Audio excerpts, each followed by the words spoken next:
Hello, fans, and welcome to This Day in Baseball, where we're going to bring you a full radio broadcast of today's game.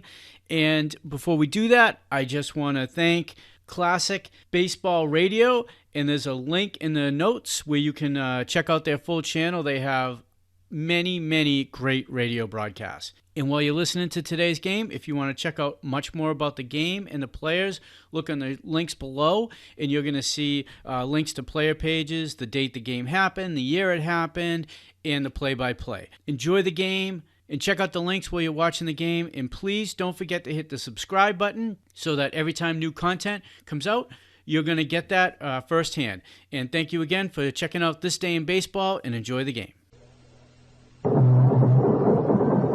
The umpire behind the plate tonight is an American League umpire working the first World Series game back there he's ever worked. He is Larry Getz. The rest of the umpiring crew is Harry Windlestead of the National League at first base, and down the right field line, Paul Pryor. American League umpire Marty Springstead will call him at second base.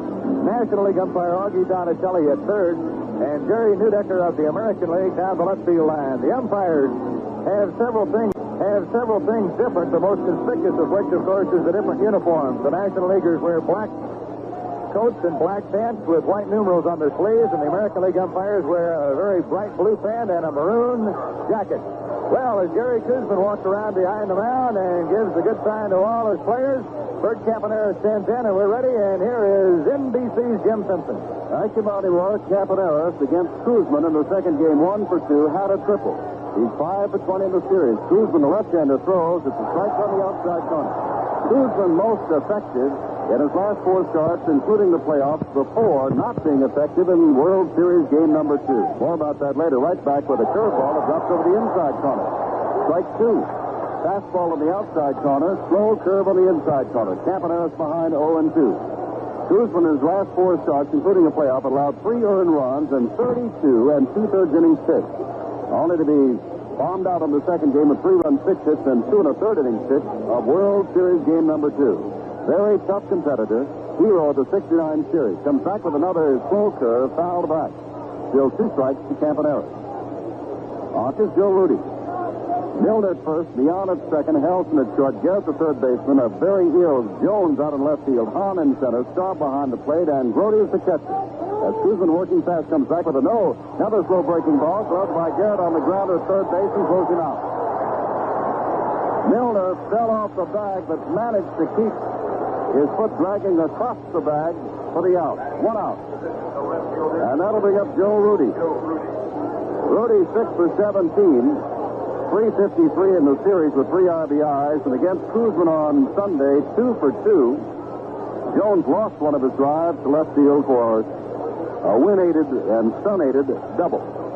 With the sun being the paramount reason, Jones lost it.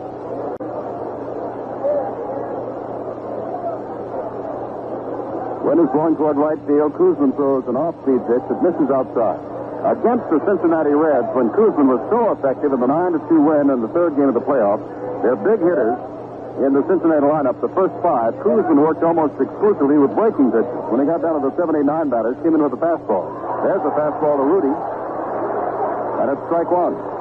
Koosman had Campaneris behind 0-2, just missed with ball 1 to Rudy, and his fastball is right down the middle. He's around the plate, 1 ball, 1 strike, and a balloon blows across the infield, and Herb Norton chases it down at the foul line, the third base coach. Strong winds, chilly temperatures. It'll be in the mid-40s before this game is over. Koosman ready, Rudy ready, and swings at a breaking pitch and fouls it toward the Oakland dugout.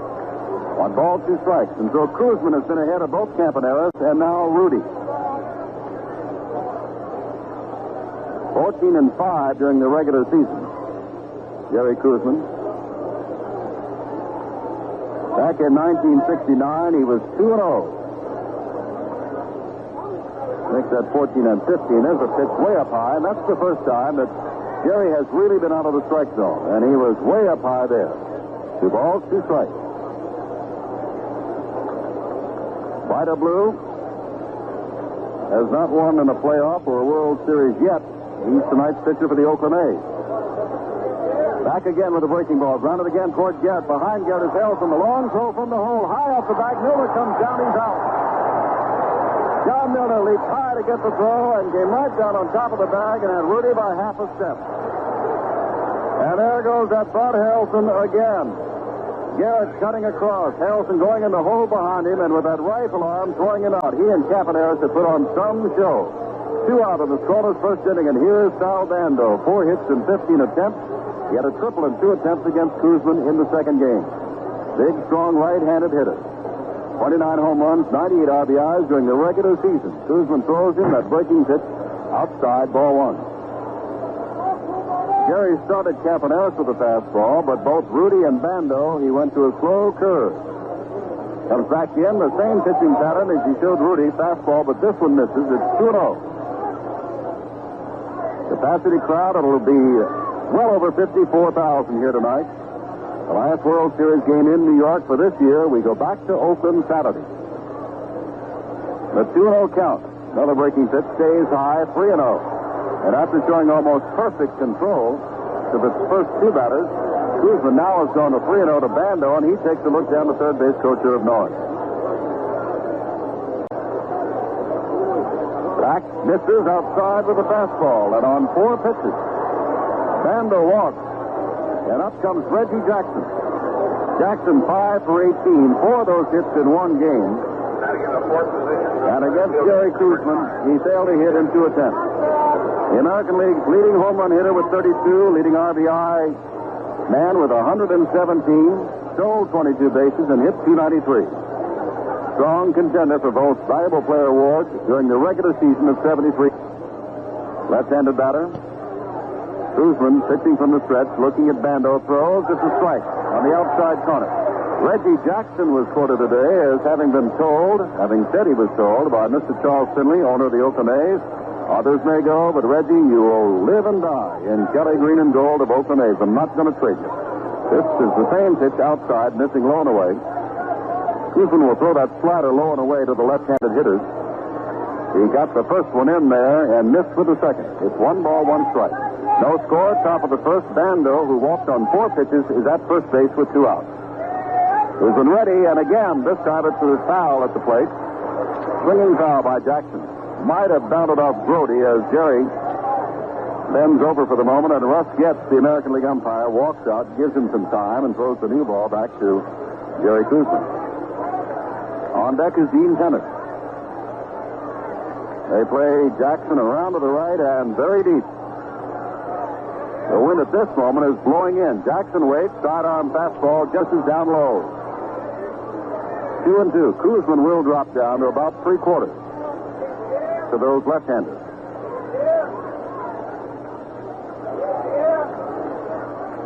Oakland A's have not hit a home run throughout the entire World Series. A big surprise. 2 balls, 2 strikes. Missing outside again, it's 3-2. The last home run the A's had was by Capaneris in the playoffs. And by the way, the combined earned run average of the New York Mets against powerful Cincinnati in the National League Championships and powerful Oakland in the World Series is 167 earned run average. 1.67.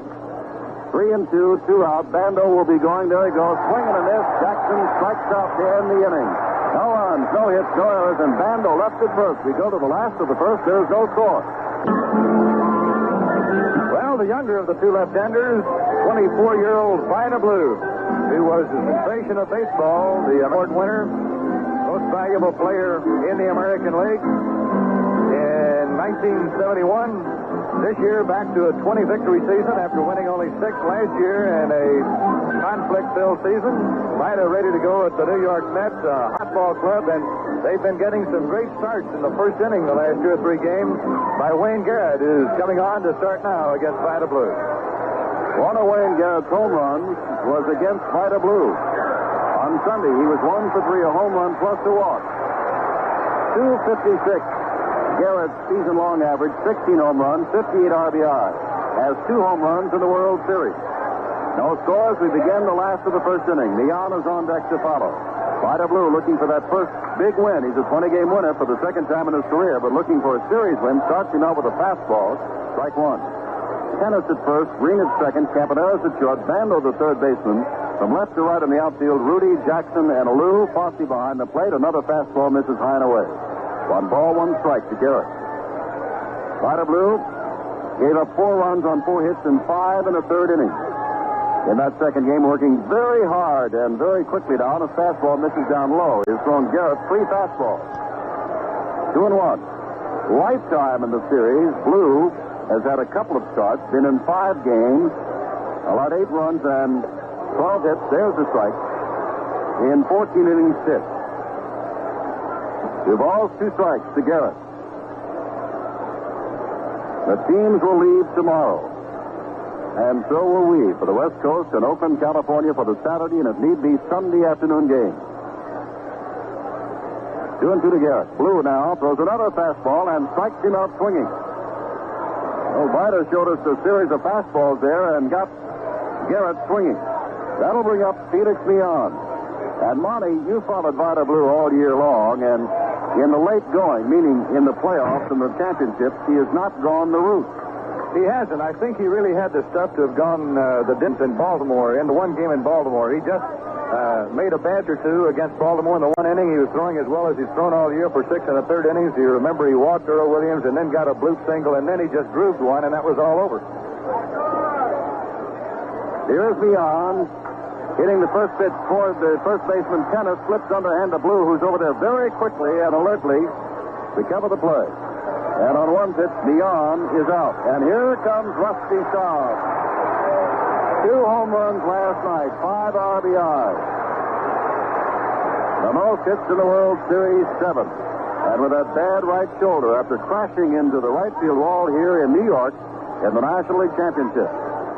Kept him out of the final game of the championship, the first game of the World Series, even though he was up at one time to pinch hit. Got in the second game and has been playing since. And has more hits than anybody else. Fastball down at the knees for a strike. And his home run last night on a pitch on the outside corner of the plate went to the opposite field, 370 feet away. Joe Rudy thought he had it all the while, but it went over the fence, fouled off. And now Blue is ahead of Staub, 0-2. We'll remind you again that the home runs that Rusty Staub has hit in the championship were off Grimsley and Gullett, left-handers, and last night off Koosman of Oakland, a left-hander. So he's not been puzzled by left-handers. Left-handers have been puzzled by him. 2 out, no score last of the first. Fastball up high and away. 1 ball, 2 strikes. On deck is Cleon Jones. Jones came to the ballpark very late this afternoon. Examined just before game time. Very weak from a 2-day bout with the flu, but is going to play. This ball bounces in front of the plate. Staub picks it up. Tried to turn that one over. 2 balls, 2 strikes. They have Theodore and Willie Mays and Cranepool. And Cleon Jones said, I'll take over in left field as long as I can go. Now the wind is blowing straight away towards center field. And now Staub steps out because the wind apparently has blown something in. Garrett led off the last of the first, striking out. Leon bounced out. They're playing Staub the other way. They hit the other way, figuring now he can't pull. Other days they've been playing him to pull. Up high with the fastball, despite the fact everybody knows his right shoulder has been hurt. After seeing that his base hits have all gone the other way, and even his outs have gone to shortstop or left field, the A's have reversed their strategy and have swung around to the opposite field. And now again, Staub asks for time and steps out. 3-2, 2 outs. Again, we look around Shea Stadium, and again, we don't see any empty seats. 3 balls, 2 strikes. Vida Blue ready and throws the fastball. Lined out to left field. Rudy doesn't have to go too far to haul in the line drive. And there goes Staub again, hitting the other way. The runs, hits, or errors, none left. At the end of 1 in the 5th game of the World Series, there is no score. You know, in comparing the Mets pitching matchup with the A's in this series, been some very interesting ones. For instance, Catfish Hunter against Tom Seaver, both reputed to be among the best. 2 different types of pitchers, but both with great results. Hunter, breaking ball control type pitcher, and Seaver, a hard, fast one. Tonight we see that same kind of a matchup from the other side. Koosman, good control pitcher, a lot of breaking balls. Vida Blue, just strictly power. Here we go in the 2nd inning once again, Jim. Dean Tennis, right-handed, hitting second baseman and catcher playing, or first baseman and catcher playing First base tonight leads it off, takes a fastball from Koosman outside. I'm checking here. The New York Mets in Game 3 got off to a big start with 2 quick runs in the first inning, and last night got 3 runs. Tonight they got none in the first. This one backed Tennis a little out of there, and he turns his head quickly to the side to avoid the high inside pitch. 2 balls, no strikes to Tennis, who against Koosman in the second game walked twice. Tennis, last year's hero, 9 RBIs, 4 home runs, is 3 for 12 this year. No score, top of the second. His breaking pitch misses outside. 3 balls, no strikes. Koosman, remember, walked Bando on 4 pitches. And his 4th pitch, he just aimed a fastball and missed. Tennis standing in, Koosman ready, and throws right down the middle. And a breaking pitch at that. 3 balls, 1 strike. Jesus DeLu is on deck. Koosman, like Blue, working very fast. Another breaking pitch and another strike. Tennis started to walk toward first base. Their ball nicked the inside corner. 3 balls, 2 strikes. Herb Norton, the coach at third. Jerry Adair at first. Koosman ready on 3-2, and there's a breaking pitch, and Norton jumps out of the way in the coaching box, eluding the foul ball. Monty Moore and I would like to say hello to all of you listening on American Forces Radio in Europe and South America, the Far Eastern Network, and in Japan. Hello from New York for Game 5 of the World Series. 3-2. Koosman right back, took something off that, and Tennis is way out in front. Fouls it off into the A's dugout. 3-2. Last 2 pitches have been breaking balls. Tennis beginning to believe or wondering when and if Koosman's going to throw him the fastball. Throws him another breaking pitch. Curveball strikes him out. Well, that was the pattern of Koosman, as we showed you against those Reds. When you got your big hitters up there, don't throw them the fastball. The Reds like the fastball, and so do the Oakland A's. Here's Jesus DeLu. Lou was 2 for 2 against Koosman in game number 2. 2 of his 3 hits in the series were against Jerry Koosman. Big, tall right-hander hits the ball anywhere and with not much power. And is going through now his deep knee bends and calisthenics in the batter's box, as Jesus always does. Swings the bat, doesn't have a quiet bat at all, watches a change, float high, ball 1. Well, the scoreboard reads the same for both teams here in the second. Nothing, and nothing. We've had 1 base runner, he walked. Lou drops the bat again. As Koosman started with one of those change-up breakings, he dropped the bat and stepped back and looked. It's 2-0. So Koosman throws him the fastball and misses with this, then it's 3-0. He went to 3-0 on Tennis and then got him swinging. Now he's to 3-0 on a Lou. Another curveball drops in there. Even on 3-0, Koosman going to the curveball. Jerry is quite some competitor. He has been here before in the World Series. Comes back with another breaking ball. 1 big hop to Helson at shortstop, who throws him out for the second out. Well, how about that? Twice. Koosman took Tennis and Lou to 3-0 and got them both easily. Ray Fosse, the catcher, stepped in. He walked and reached on an error against Koosman in game number 2. 1 for 14. That is 1 hit last night. Right-handed hitter, former Cleveland pitcher, involved in a big play in an all-star game. He gets the breaking pitch down low, ball 1. But Pete Rose barreled into him. And he asked Ray Fosse even now, what was the highlight of your career? And he said, playing in that all-star game and having Pete Rose run into me at home plate. 1-0, another breaking pitch, and it's fouled off. Toward the A's dugout. Slow roller, 1 ball, 1 strike.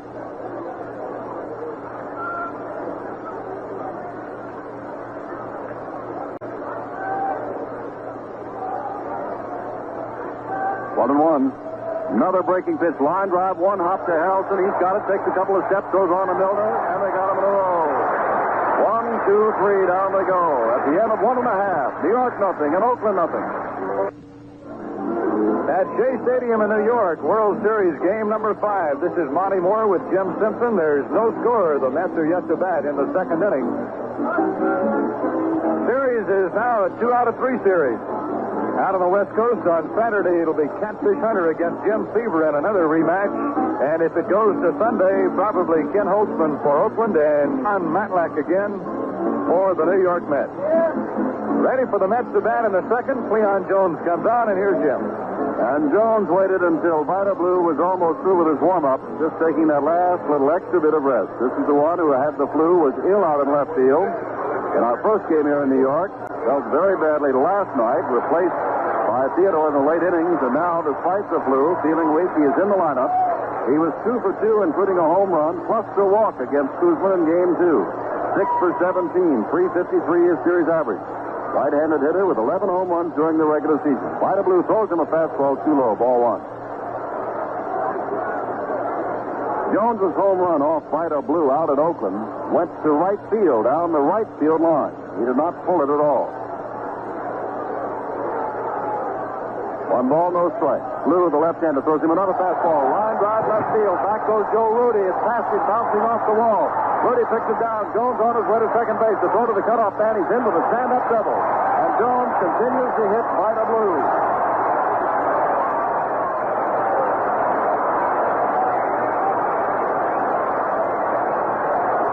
And that will bring up John Milner. Jones laced a line drive on 1 hop off the screen 358 feet away in left field. Augie Donatelli is coming over and saying something to Vida Blue, and it might be that Vida is going to his mouth while still on the mound. I think what he's telling him, Jim, that on a cold night, the managers have agreed that it's all right for the pitchers to do that tonight. Ordinarily, they'd have to back off on the grass, but before the game, the managers agreed to let that go ahead and happen. Here is Milner. 5 for 16, 1 for 3 against Vida Blue in their other meeting. We have no score, but the leadoff man, Jones, is at second base with a stand-up double. The New York Mets, the underdogs in the series as they were in 1969.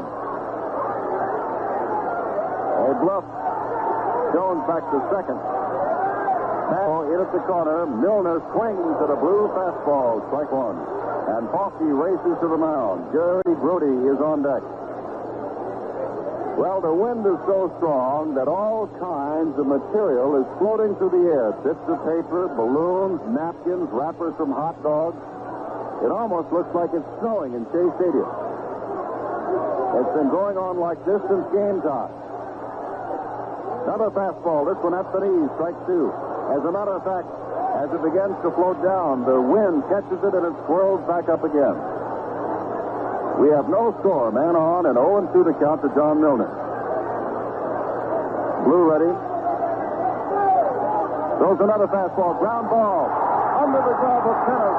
Jones comes around third base. Ball picked up by Alou. He goes to the cutoff man. 1-0 New York.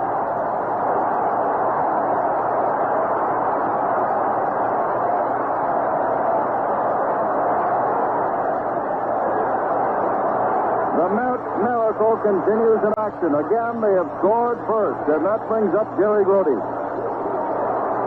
Vida Blue, in the first game of the playoffs, was bombed out with a 6-run first inning. In the fourth game, he worked 6 in the third innings, had a shutout going, and suddenly gave up 4 runs. Tonight, he is tagged early for back-to-back hits, a double by Jones, a single by Milner. Oakland infield looking for the double play. 1-0, last to the first. Last of the second, none out. Blue throws the fastball, drilled to center field. Jackson backs up a step or two, waits, and the towering fly ball comes down for out number 1. Grote hitting the first pitch to dead center field. Now Don Hahn. Hahn failed to hit against Blue, has only 3 hits in the entire game. World Series play. 18 times at bat, a 167 average.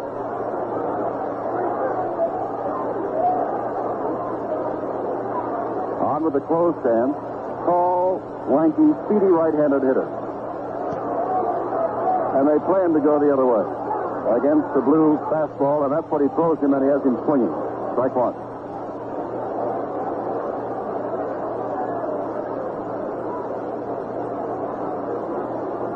Jim, I was watching the A's dugout when Milner got that base hit, and Dick Williams jumped right up off the bench and ran down into the runway. Vida really made a bad pitch on a no-ball, two-strike count, completely against all their scouting reports.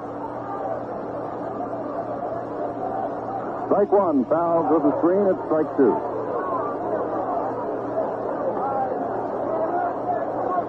0-2 to Hahn. And as Monty pointed out, it was 0-2 to Milner when Blue came in with the pitch that Milner was able to pull right past Tennis at first base.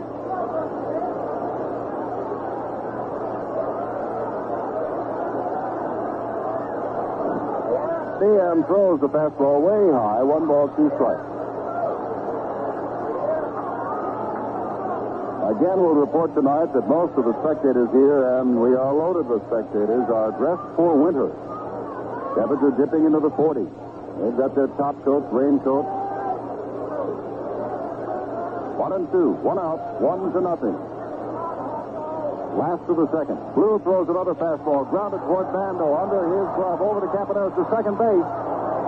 And they got him at second base with the fourth play. Hahn safe at first.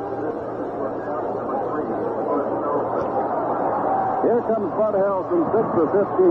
This little fellow is making all the plays that Campaneris is and vice versa. And Harrelson has got 6 hits, hitting .400 in the series. Against Blue, last Sunday, he was 0 for 2 and struck out once. The Mets have scored first in all of their 3 games played here at Shea Stadium.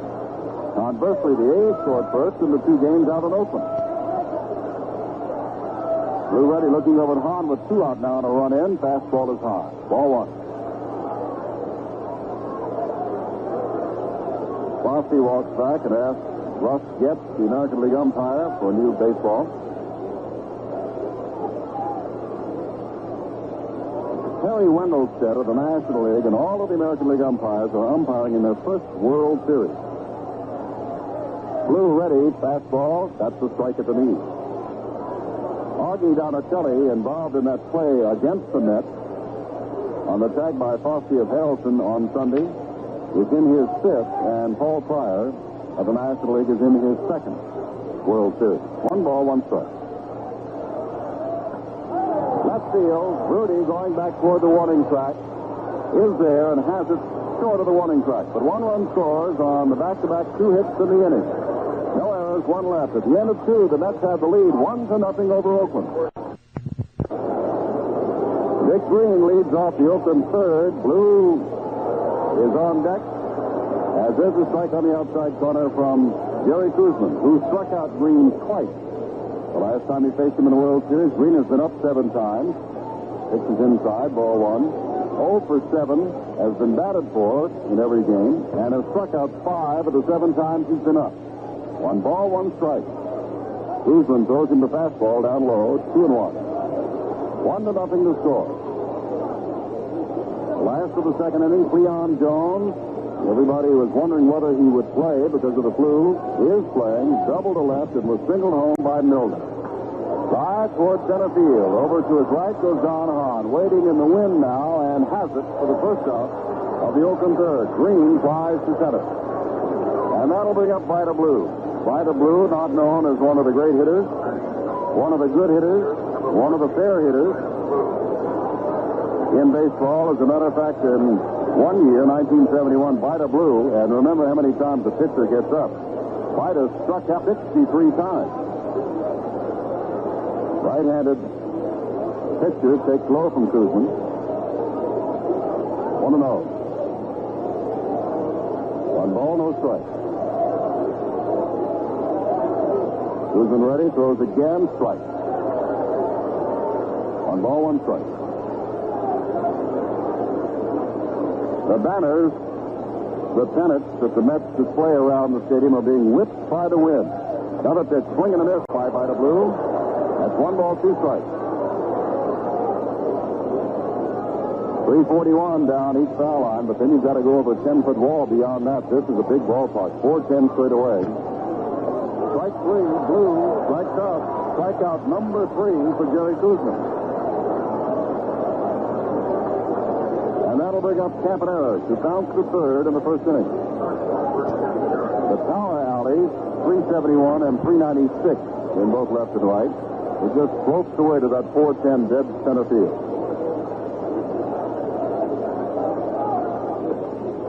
First pitch to Campaneris, ball one. Ruff gets behind the plate. Harry Wendelstedt of the National League at first. Marty Springstead of the American League at second. Augie Donatelli of the National League at third. Jerry Neudecker of the American League down the left field line. Paul Pryor of the National League down the right field line. There's another called strike. It can't be Campaneris. 1 ball, 1 strike. Joe Rudy stands on deck. Another pitch, hit off the fist, a little looper. Harrelson goes back beyond him at second base, and Campaneris reaches with a little, almost broken bat. He certainly hit it off the fifth. Texas leaguer just out in the short center field. And that's the first hit of Jerry Koosman, the second base runner, in this 1-0 ball game. And here is Joe Rudy. Sal Bando was saying before the very first game, I'm going to pick a hero for the World Series, and it's only one of ours. Last year was Gene Tennis. It's going to be Joe Rudy. Well, Rudy had 3 RBIs, 6 for 17, a 353 average. And he has made some outstanding defensive plays. There's the pickoff play, and Campaneris back at first base. Well, Campy was never at first base against Koosman in that second game. He had a triple, but was never at first base to be able to read the move of Jerry Koosman. So he's experimenting and takes a pretty good lead. Breaking pitch, Grote goes behind him down to first base safe. Campaneris might have had a base stolen. He started trying to read Koosman's move. Koosman came home, and Campy took a half a step and then retreated quickly. He was so far off the bag that Grote had a chance to get him at first base, and very nearly did. 1-0 to Rudy. Rudy was thrown out on a good play by Harrelson in the second inning. Campaneris taking that lead again, trying to get in scoring position so Rudy can drive him in. There's the play, and he's going to be picked off. Got him looking the wrong way. Campaneris could not read Jerry Koosman at all. Fooled twice, the second time it cost him. No runs, 1 hit, no errors, none left. We go to the last of the third, 1-0 New York.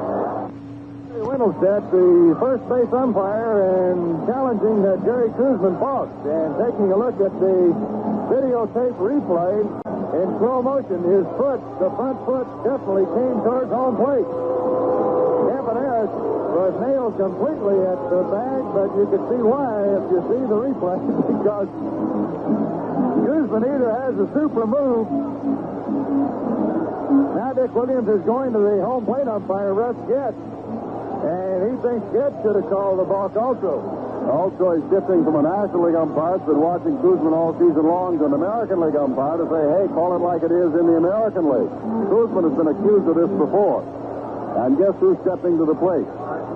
Jerry Koosman. 0 for 1 in the World Series game Sunday afternoon. And he has a 1-0 lead on the double by Jones to lead off the second and the run-scoring single by John Milner. We heard. Vida Blue to throw to Koosman, and there's a fly ball foul down the right field line, dropping into the stands about 12 rows deep. On deck is the leadoff batter, Wayne Garrett. Vida Blue staring in. Strangely enough tonight, there's been no activity in either bullpen thus far. Fastball is up high, 1 ball, 1 strike. Pitchers have been pitching well, but that in itself is a strange occurrence on both sides, as no pitcher has completed the ball game yet, nor did they all last year in the Oakland Cincinnati World Series. There's a swinging strike, too, and 31 pitches have been used until tonight in the World Series. 31 in the first 4 games. So those bullpens have been very active. 1 ball, 2 strikes. Blue back with another fastball and strikes him out with a high swinging strikeout. Strikeout number 2. Struck out Garrett, who's coming up to bat right now to lead off the first inning. Garrett with those 2 home runs in World Series play. Nobody was on either time, but he certainly ignited a rally 2 nights ago against Catfish Hunter.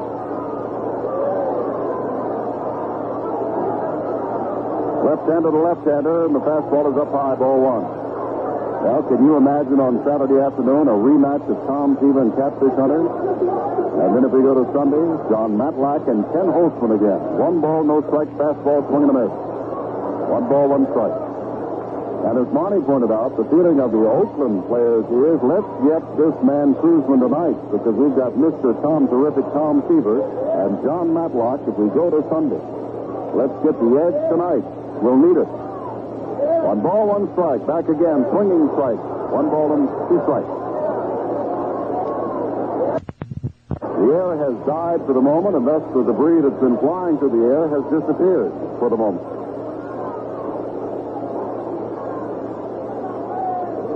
Playing Garrett, of course, to pull to right. Vida Blue back with the bat on misses high. 2-2. Here it's beyond a deck. You keep waiting for the key play, not a key base hit or a fine pitching performance, but the way these teams have been going, there's a fastball that misses at 3-2.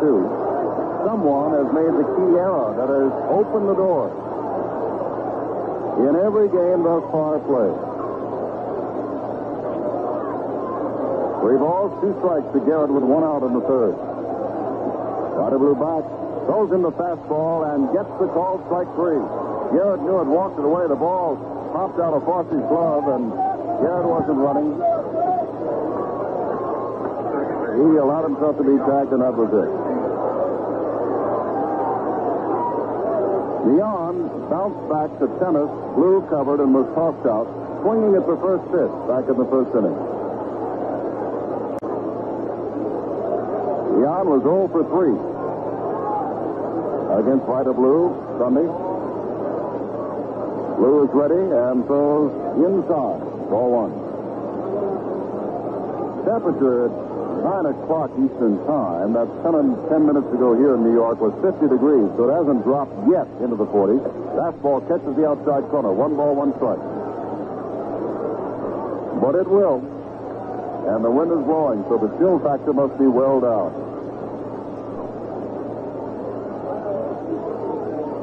Another high fastball. And now the airplanes that have been flying over here in lights spelling out "Let's Go Mets" tonight fly over with "You Gotta Believe," which of course is the Mets slogan. Initiated by Tug McGraw. 2 balls, 1 strike. Blue right back, fouled off to the right. 2-2. Blue made 2 mistakes. One, of course, brought Cleon Jones for double to left, but the big one was the 0-2 count of Milner, and then gave him a ball inside to pull, and he did right by it, and Cleon Jones from second base.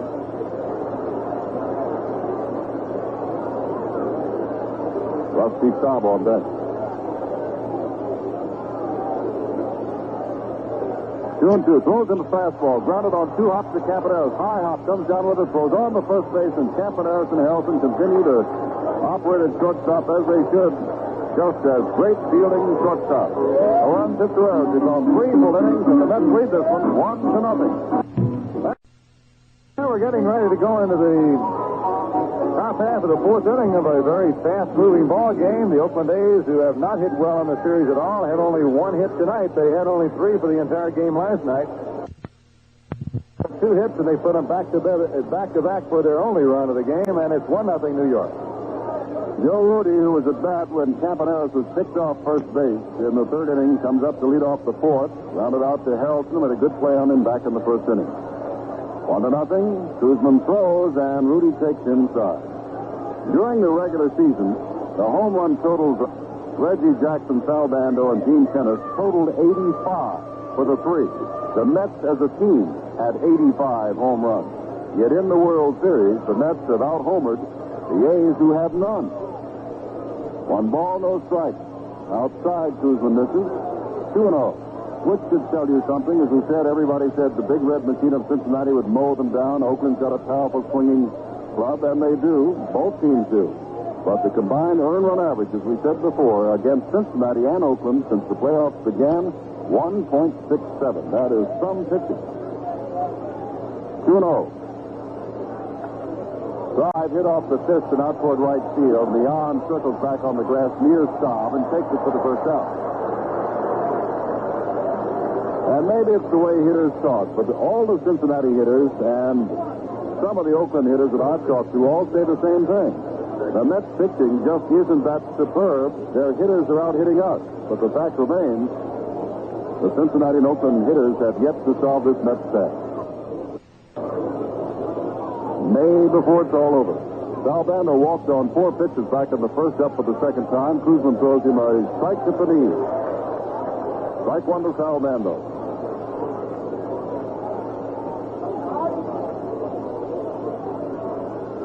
Koosman ready, throws him an off-speed pitch. Outside, 1 ball, 1 strike. The Mets have their 1 run on 2 hits, no errors. Oakland has no runs with 1 hit. That was Campaneris' Texas leaguer, and no errors. Pitch on another changeup. Bounced off the high glove and pulled down by 1 barehanded drive by Helson, but too late. Garrett went for it, looked like he had it all the way, and it took a crazy hop up off his glove. Helson leaped behind him and came down with it in his bare hand, but by that time, Bando was across the bag. And that'll bring up Reggie Jackson, and we keep looking to see whether it's a hit or an error. Jim, I believe if Harrelson hadn't have gotten that ball cleanly, Bando could have made it to second because Jones was watching the play in left field, and it would have gone down the line a little ways. Reggie Jackson struck out. It is a hit.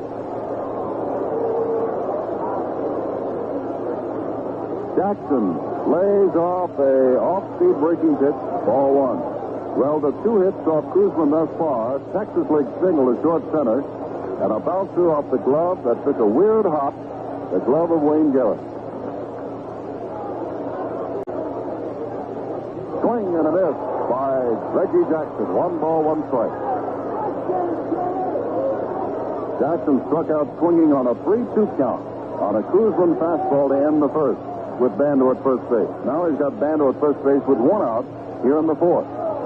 Koosman throws him an off-speed pitch. Changed just a little bit. Jackson held up and is called strike 2. 1 ball, 2 strikes. The wind has sprung up again, this time blowing toward left. It'll do anything. Koosman ready. Line drive on 1 hop to the yard. Over to second to Helson. Back to first base. Double play. No runs, 1 hit. No errors, and none left. To the last of the 4th we go. The New York Mets 1. The Oakland A's nothing. With Jim Simpson in New York, the Mets lead the Oakland A's 1-0. This is Game 5 of a tied-up World Series. Vida Blue against Jerry Koosman. The A's so far, no runs and 2 hits. The Mets 1 run and 2 hits. Rusty Staub. Up in Montreal, he was the darling LeGrand Orange, and down here in New York, he has become the darling this year. Hurt last year in his first year with the Mets. Had a bad hand injury.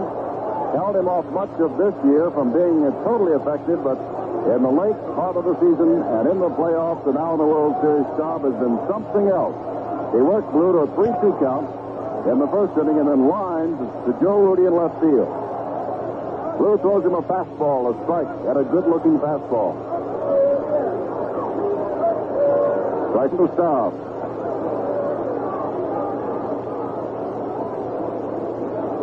Rusty will not wear a long-sleeved undershirt under that blouse of his. I don't care how cold it gets. Pitches outside, 1 ball, 1 strike. Everywhere else you look, all of the players have that undershirt, but Staub, no. Considering he was born and raised in New Orleans, went pretty good. Of course, he was up in Montreal. There's a hard curve or a slider, it looks like. Vida throws a hard curve once in a while. He quit throwing the slow one. He was really getting hurt with it. 1 ball, 2 strikes. Now, I guess, Monty, that Rusty learned not to wear the jersey up in Montreal. This is fouled back and out of play. 1 ball, 2 strikes. Mets lead it 1-0. We're in the 4th. People have been commenting the last couple of days what it would have been like had Montreal have won the National League Championship. These night games would have been played up there. I don't know what the temperature is like up there right now, but there would have been a good possibility it might have been a little cooler than this. Well, they tell me had Minnesota won it, and if they'd been playing tonight, it would have been 18 degrees.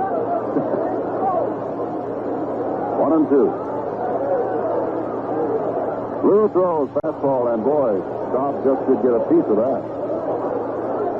He was bailing out, swinging all at the same time. The ball was in on him, and he just fouled it off the handle of his bat. Still 1-2. Well, the press will take off 3 hours after game time tonight and fly back to the West Coast. but the teams will wait until tomorrow. 1-2, fastball misses, just misses inside. 2-2.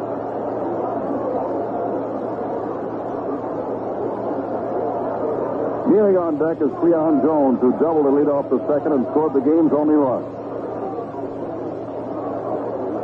Lou Reddy throws him another fastball, misses outside, and he's gone to 3-2 on Staub here in the fourth, as he did in the first.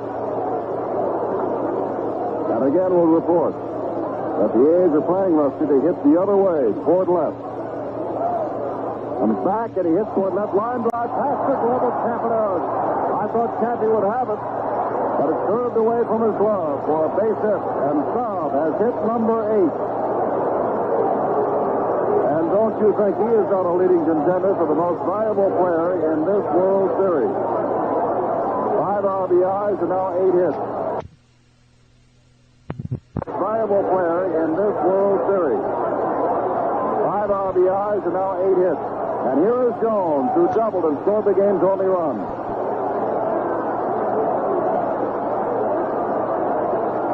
Hits now for the Mets, 2 for the A's. None out in the fourth inning. And just as though you're at a football stadium, the baseball fans here in New York say, "Let's go Mets." They have cheers, fastballs, swing and a miss. Strike one.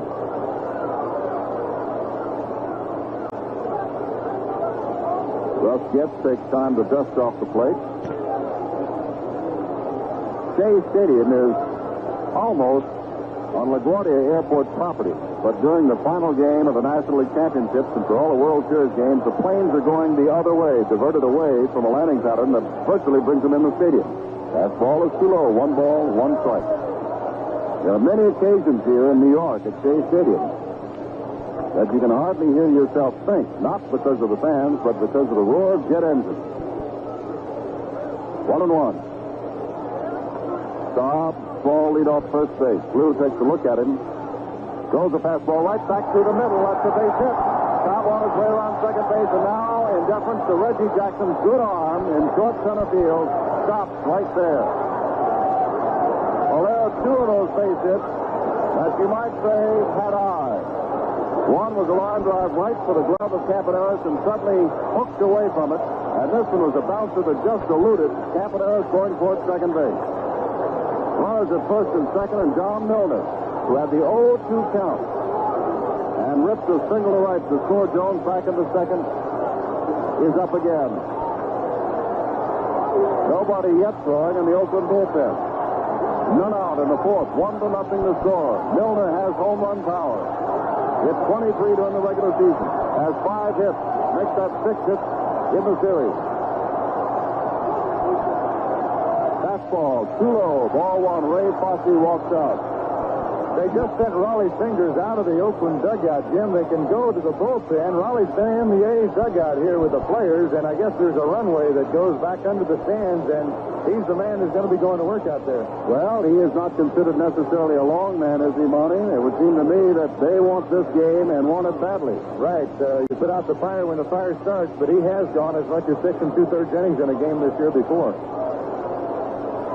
1-0 is our score. Bando even with the bag. Tennis doesn't have to hold on Jones at first with Staub down at second. Green and Campaneris looking for the double play.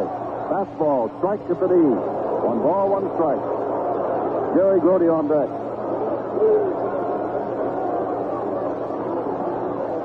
The Mets want this game as much as the A's do because they've got to go back to Oakland. Admittedly, with Seaver and Matlack, but on foreign ground. 1 ball, 1 strike. Looking for the bunt now. It is bunted. Picked up by Blue. Goes to third base. Got the force out of third base. Ball was not a good bunt. It was not bunted down on the ground rolling, but rather kind of a pop bunt that took 1 hop. And Blue picked it up and had plenty of time to throw in a Bando at third base. So Jones is now down at second base. Milner on at first, and with 1 out, here is Grote, who in the second inning hit the first pitch and flied to Jackson in center, straightaway center field. 1 run, 4 hits now for New York. No runs, 2 hits, no errors for the A's in the fourth inning.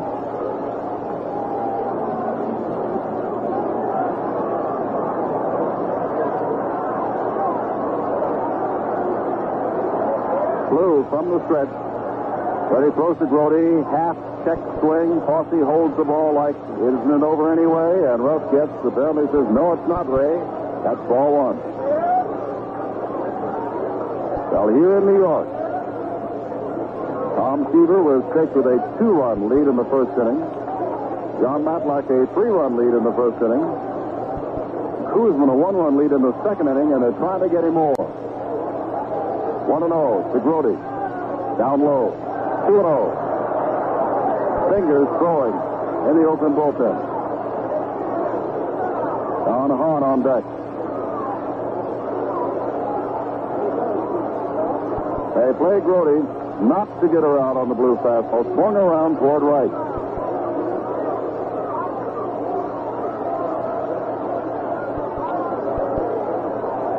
Blue looks, now throws.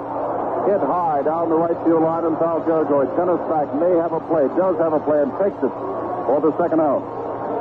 Grote fouls out to Gene Tennis, the first baseman. And now with 2 out, that'll bring up Don Hahn.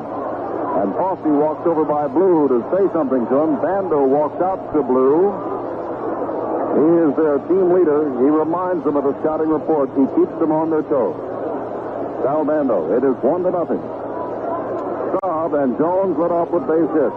Milner tried to bunt them around, but Blue threw out Staub going to third. Horsey. Grote is now fouled out. And here's Hahn, who hit into a force play back in the second inning. Has 3 base hits in the series. 3 for 19. Blue throws him a fastball strike. Vida Blue goes right to work on Don Hahn, who had 229 during the regular season. Fossey walks out to say something to Blue. Eddie Yost coaching at third base for the Mets. Roy McMillan at first. What he might have said then, Jim, is he had that pitch really in a spot where they don't want to throw to this guy.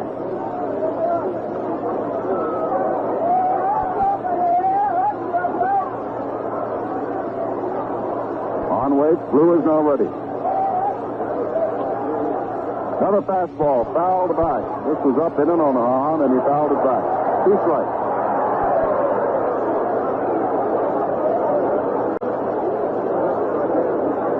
Well, it is some sight to be in mid-October in New York, in Shea Stadium, and have an absolute packed house of more than 54,000 and a World Series that's tied up at 2 games apiece, with the Mets leading in the 5th game 1-0. 0-2 to Hahn, foul to the screen, and he just got a piece of it. Bud Harrelson is on deck.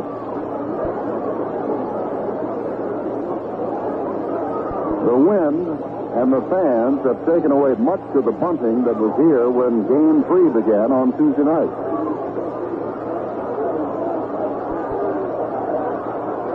This is the last World Series in New York this year, last World Series game. Fastball is too high.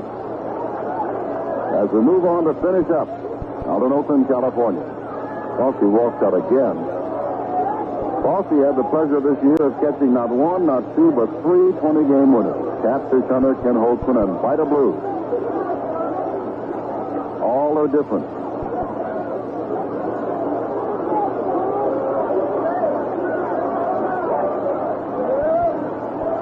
Blue ready again. Throws. Ground ball. Campaneris has it go up. It picks it up. Everybody's safe.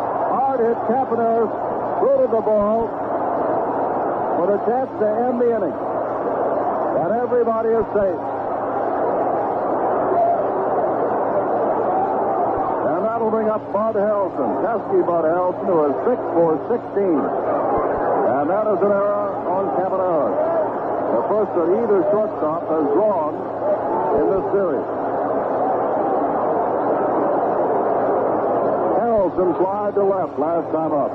Switch hitter, batting right-handed, and this is the side from which he hits with a higher average, from the right side. Choked up, wears a little rubber ring about 3 inches up on the bat to make sure that he doesn't get down to the end of the bat, but keeps his hands above that. Bases are loaded. Ball is popped up to the right side. Kenner says, hey, I've got it, and does, and they're out of it. No run. 1 makes that 2 base hits, 1 error, and the bases are left loaded. At the end of 4, it's 1-0 New York.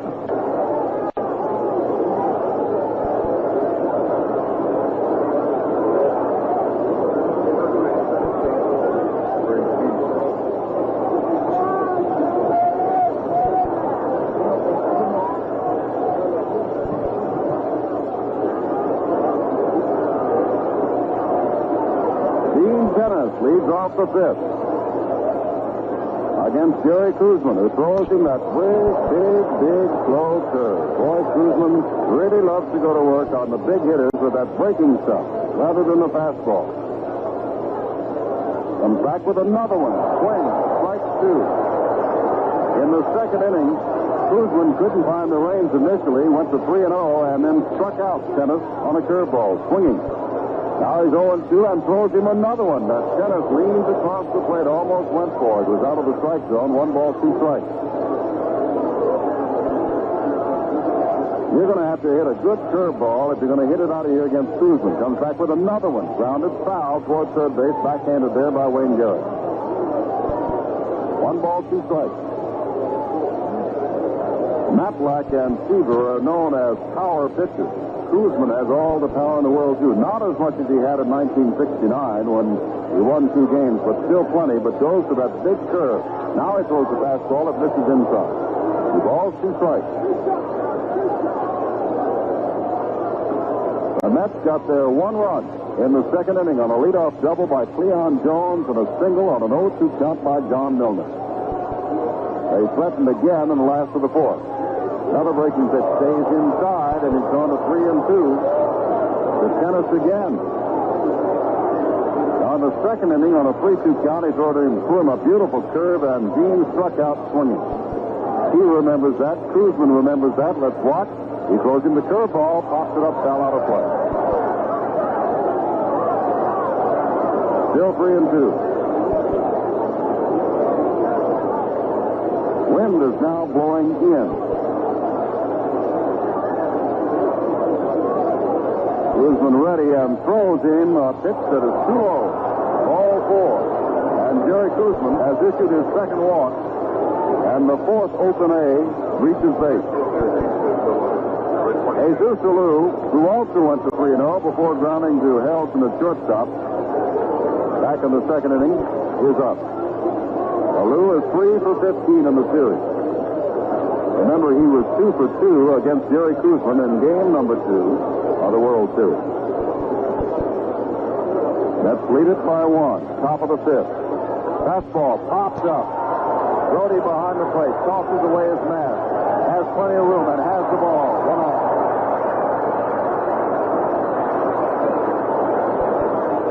That'll bring up Ray Fosse. 1 for 15 in the series.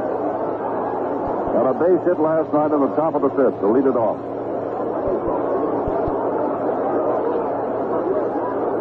Looking down to Irv Norn.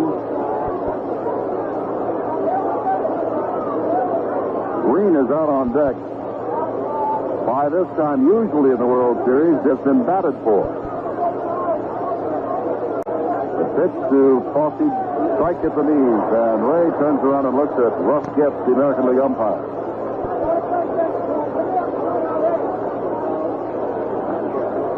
Hahn respects Fosse, plays him very deep, as does Jones and left. They play him straight away. Breaking pitch misses outside. 1 ball, 1 strike. Koosman, born in Minnesota, now lives in Morris, Minnesota. His opposite number, Vida Blue, born and lives in Mansfield, Louisiana. 1-1. Koosman ready, throws in the big curve again, fouled, and goes into the A's dugout. 1-2.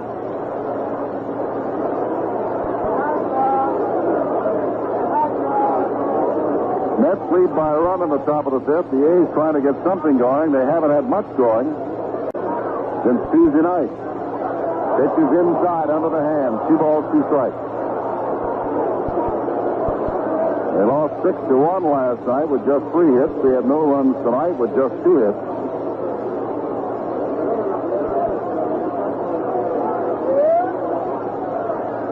Two to Fosse. Pickoff play at first base. Diving back is Tennis, who wasn't very far off the bag. Nevertheless, he took a headlong dive.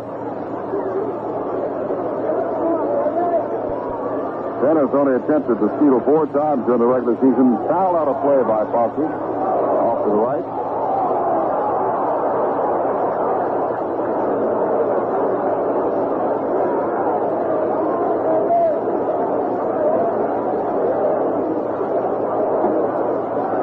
Koosman ready and throws too low, and it's 3-2.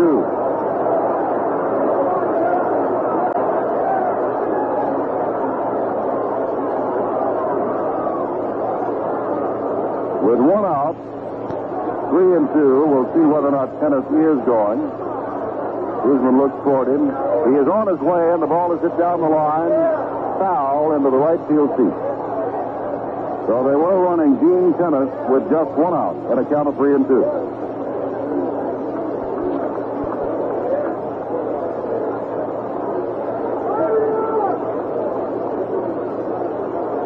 Tennis has a fair lead even now. He's on his way again. The ball is hit out to right center field, falling toward beyond, over the head, turns, spins, throws to first base, is up the line. Milner dives back. He's safe at first base.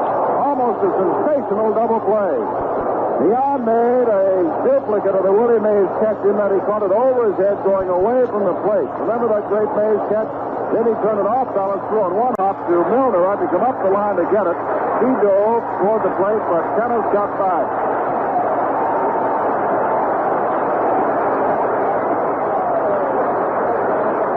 The difference between a Texas League single, one out, and two out, and one on still at first base was a great play by Felix Milner. Now here's Green, who flied to center in the third inning. 1-0, New York leads it. We're in the top of the fifth.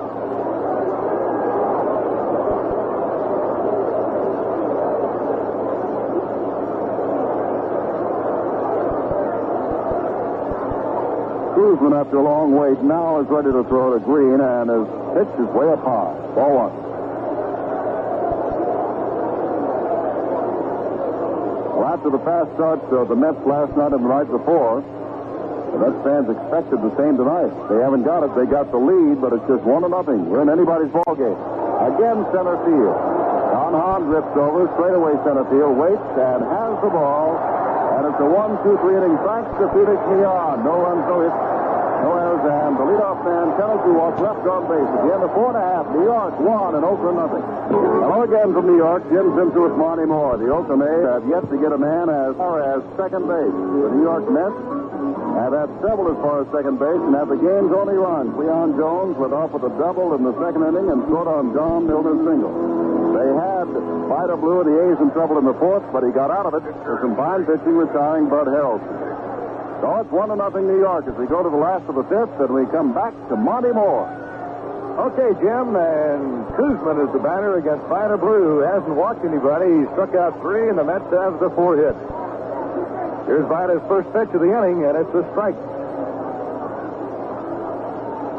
2 of the Mets' 4 base hits have been off Vida's hard breaking pitch. He calls it a slurve. It's right between a curve and a slider. There's a fastball swung on and missed, strike 2. Garrett and Millan will follow, and what a play by Felix Millan. It should have saved a big inning. Vida's 0-2 pitch. Fouled upstairs here at Shea Stadium.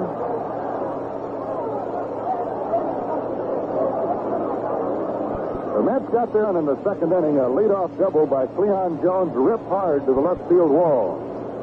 Then, with a no-ball, 2-strike count, Milner got a pitch he could pull and threaded it through the right side of the infield. The pitch to Koosman is thrown right by him. It's the Blue Blazer leading him up there, and that's the 4th Vida Blue strikeout of the night. 1 down in the 5th. Here's Wayne Garrett. Now, instead of a statistical look at Vida Blue's season, in his last 5 starts of the regular season, he was scored on in only 1 game, yet he wasn't striking out very many. And he, of course, was a strikeout pitcher with over 300 2 years ago. Garrett takes a knee-high fastball for a strike. Vida struck Garrett out twice in this game.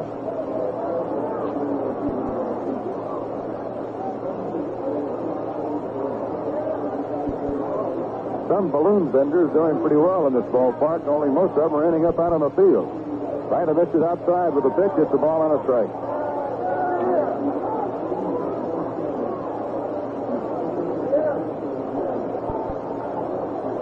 Wayne Garrett, he's number 11 for New York, and here's a 1-1 pitch to him, up high, ball 2. The home run he hit off Vida Blue was on a fastball, and it was right down the middle. Bell tie. 2-1 pitch. A little high. He's 3-1 on him. Garrett hoping for a walk tonight. He's having a hard time picking up Vida's fastball, and if Vida will put him on free of charge, that'll be just fine for Garrett. Now the young lefty comes in there, and it is a strike call. Garrett looks as if he's just been struck in the back with a dull knife. He didn't like that call at all by Russ Getz.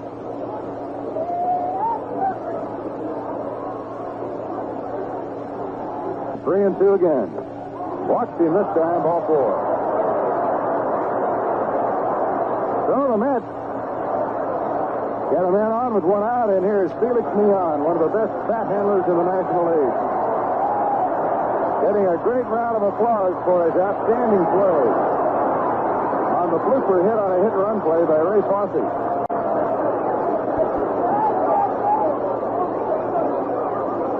Oh, he went a long ways for that ball and actually collided with Rusty Staub, the right fielder, just about the time he threw it.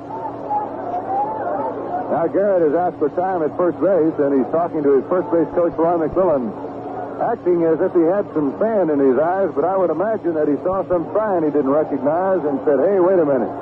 Did I see this or didn't I? He gets a good lead.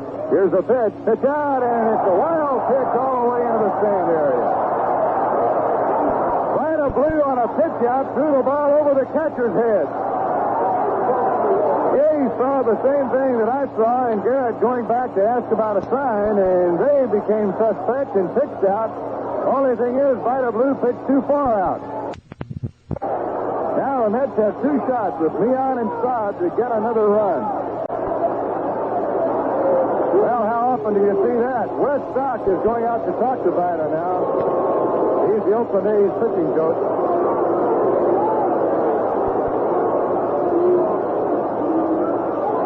Vida has a burning desire to win this game tonight, as I'm sure Jerry Koosman does, but Vida has never won a World Series game. He's never won a playoff game.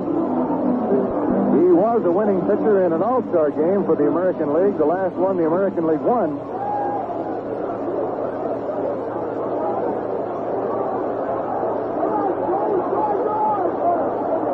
No strikes on Felix Neon with a runner at second. Here's the pitch. Check swing, bouncing ball right side of the infield. Gene Tennis, the first baseman, has it and goes for the out. Moving over to third on the play is Garrett.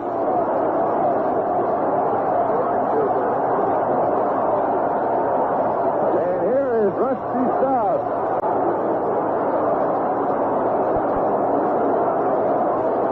He's on top of the town in the big city. Rusty with a line drive out to left field in the first inning and a single in the fourth. His hit to then to left field is shots here in this game.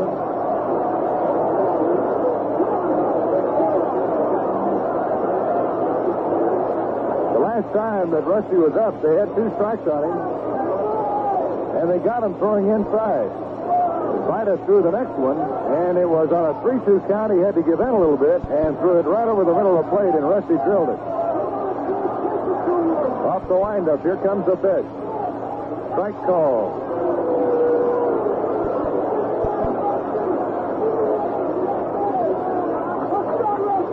The A's would like to keep the ball inside on Staub, down. Outside. And high, he has been hitting that ball to left and hitting it hard. Here's the 0-1 pitch. Sliced off foul out of play. An amazing display of hitting he's put on with a sore right shoulder, which means he can't quite finish a swing. He almost cuts it off right after he hits the ball. Drops his right hand off the bat at times.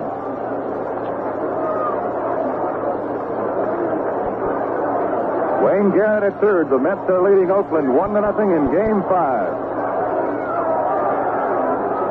Vida ahead of Staub at 0-2. He's coming inside. It's a bouncing ball hit right to shortstop. Campaneris has it. Perfect throw to first for the out, and the Mets don't score in the fifth inning, and it remains New York 1 and Oakland 0. This is Miles Davis. Hello again from New York. Jim Simpson with Monty Moore. And again, we have now gone through 5 full innings. They've been working on the groundskeepers, and again, we'll repeat what the score is. It is 1-0. With the situations that it is the Mets who've had all the scoring opportunities, taking advantage of the first one in the second inning after the Jones double. Milner drove him home with a single. Then they had back-to-back base hits in the fourth inning. Had the bases loaded with 2 outs before Harrison popped out. Garrett walked, was wild pitch to second, moved to third, but Stott couldn't bring him home. As for the A's, they haven't had a man as far as second base. Vida Blue leads off the 6th. It's 1-0. Here's Monty. Blue, Campaneris, and Rudy will bat for Oakland, at least here in the 6th inning. And Jerry Koosman, working on a shutout, throws. Vida takes a strike, taking a bunt. Vida runs pretty well, and when pitchers were hitting the American League regularly for themselves, he used to bunt quite a bit. Pitch to him, swung on and fouled off. Strike 2. Koosman started 35 times for New York this year, and he finished what he started 12 times. That's how many complete games he had. 0-2 pitch. Vida down swinging, and Koosman gets his 4th strikeout there. It's 1 out in the 6th inning.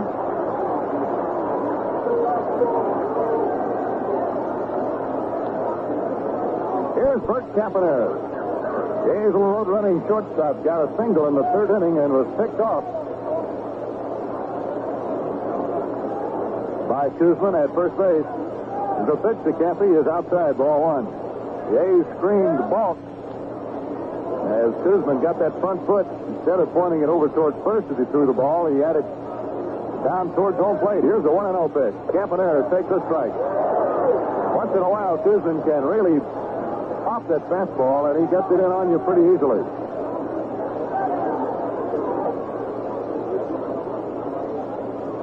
One impressive factor about the Mets pitching staff, you have to earn everything you get. All of their pitchers have good control. They very rarely ever give you anything. Koosman tonight has walked only 2. The Campaneris at a breaking ball outside, 2-1.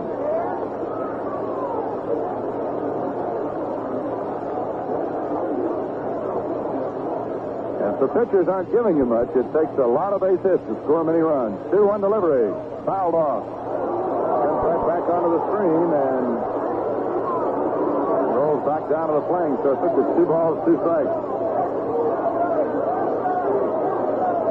The series moves out to the West Coast to Oakland for Saturday and Sunday games. Sunday if needed. 2-2 pitch to Campaneris. Up high, ball 3. And there are some 2,000 tickets left for sale at the Oakland Coliseum for Saturday and Sunday ball games. They can be picked up at the Oakland A's ticket office on the Coliseum level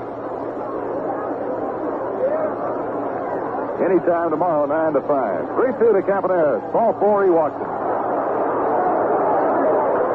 So Campaneris will get another look at Jerry Koosman's best pickoff move. In a 1-run ball game, Campaneris, who led the American League in stolen bases 5 out of 6 years, is definitely a threat to go. This year, another Oakland A's player who is not in the playoffs or the World Series, Billy Norris, the center fielder, led the league in stolen bases from the opening day until 13 days from the end of the season, when he tore some ligaments in his ankle on a freak play at first base in Minnesota. And then Tommy Harper, the Boston Red Sox, saw that he had a chance to win that big trophy that goes with it and the $500 cash award, and Tommy went off like a streak in the last 2 weeks and won it by 1 stolen base over the injured Billy Norris. Campaneris at 34 for the year. Here is Joe Rudy, 0 for 2 tonight. Koosman's done a good job on him. Throw to first base. Campy's back in there. It's going to be mighty hard to get a jump on Koosman. He appears to have the best move to first base of any of the Met pitchers.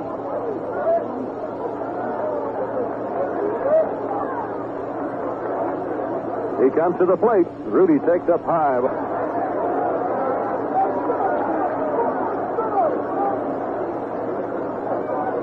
Rudy had a home run in the World Series last year. He hit it in Cincinnati. Oakland still has not hit a home run in this World Series, and this is the 5th game.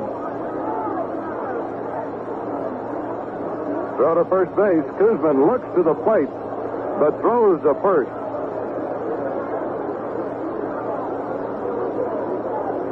Campaneris has stolen 3 bases in the series. Rudy lays the bat right on his right shoulder. Koosman to first base again. Campaneris slides in there. In a tense moment, in the 7th game of the World Series last year, John Odom of Oakland threw to first base 8 straight times trying to get Joe Morgan.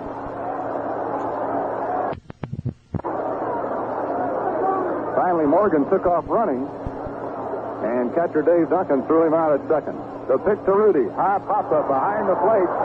It may be a play for Jerry Grote. He's holding up. He's got it. Campanera tags at first, but he's not going to second. Rusty Staub, the right fielder, comes in from right field to cover first base in behind Campaneris, but Campy got back.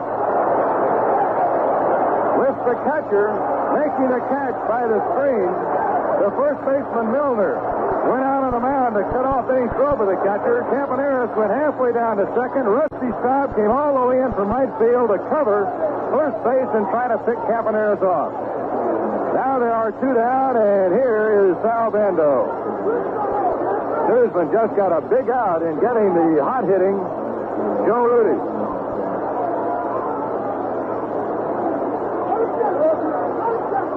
The throw to first. Campaneris makes it back standing up this time. Bando has walked and singled in the game. It's 1-0 New York leading. To the plate with a pitch. Bando popped through. What a cut he had on that pitch. It wouldn't take too much of an extra base hit to score Campaneris. With 2 down, he would have his head down and be running on anything. He wouldn't have to wait to see if it were going to be caught. So Bando is after the long one here. 1 strike count. Koosman goes to first again, and Campaneris is back in there.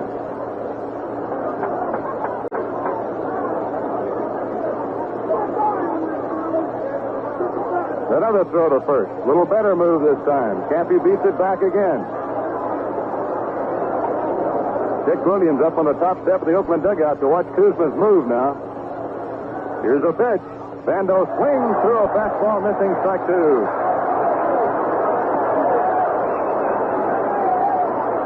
Jerry Koosman with a count of no balls and 2 strikes on Sal Bando with 2 down and Campaneris at first base. Campy gets a big lead, draws a throw, 3 steps, puts him back in on the bag.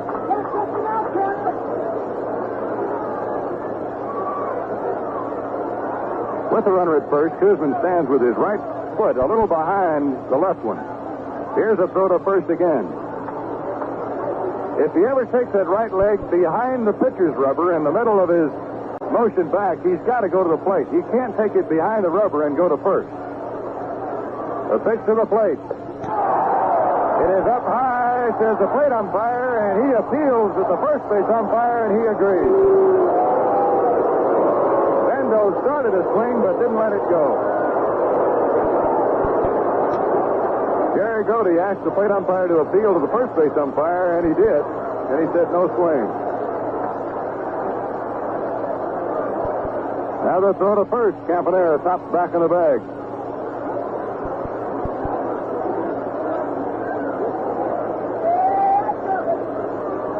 Koosman down to the waist. The pitch. Bando hits one foul off the left field line. Koosman pulled up on him that time a little bit on the speed department, and Bando was out front and jerked it off into the crowd on the left side.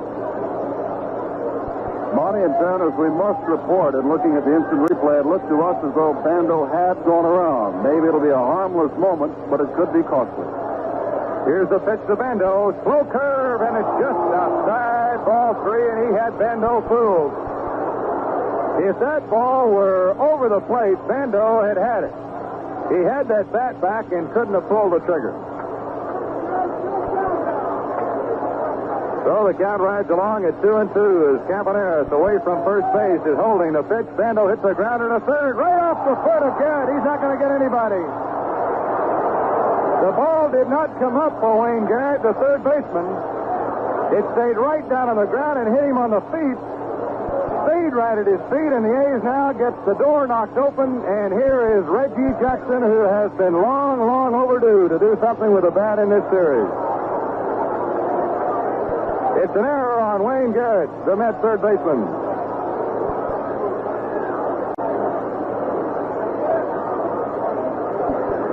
Garrett got caught in between there a little bit. He didn't know whether to come in on the ball or go back on it.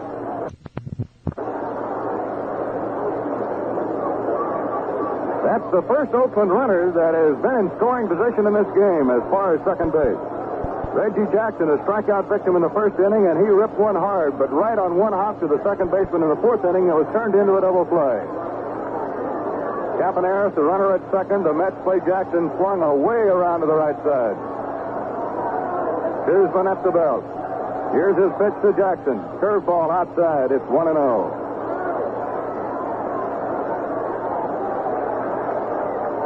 Reggie Jackson had one of his biggest series of the season at Yankee Stadium in New York against the Yankees this year.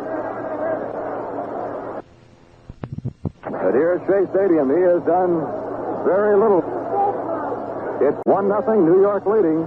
Top of the sixth inning. Koosman takes too long, and Jackson, who doesn't like to wait at that plate very long when he gets set, asks for time.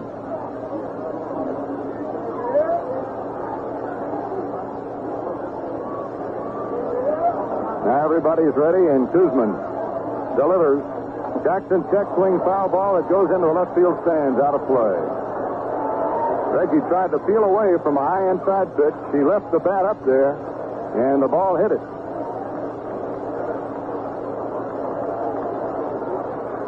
One ball, one strike count. There are two down, and there are two on. Veteran left-hander Jerry Koosman throws to Jackson. Ground ball to the shortstop. Harrelson playing in perfectly. Steps on second and forces out Bando. Reggie Jackson hit another rocket, but the Mets scouting report has him zeroed perfectly. Bud Harrelson, the shortstop, behind second base, fielded the hard grounder and stepped in the bag to force Bando until the Mets won and the A's nothing. Top of the sixth inning here in chilly New York, as the temperature now has gone into the 40s, as Cleon Jones came late to the ballpark with the flu, had to leave early from the game last night, and actually was ill in left field on Tuesday night. But tonight, he's doing something right. He has doubled and has been driven home as the game's only run. Then later he singled in the fourth. He's 2 for 2 and leads off the Mets 6. Money? Tyler Blue's given up 4 hits in the game. He'll face 2 of the men who have gotten 3 of them in this inning. And here's the first one, Cleon Jones. Boy, that Bud Harrelson just continues to be one of the stars of this series. You've got to be in the right place, and he was definitely down on Reggie Jackson. Vida starts Jones off with a fastball, knee-high strike to the outside corner.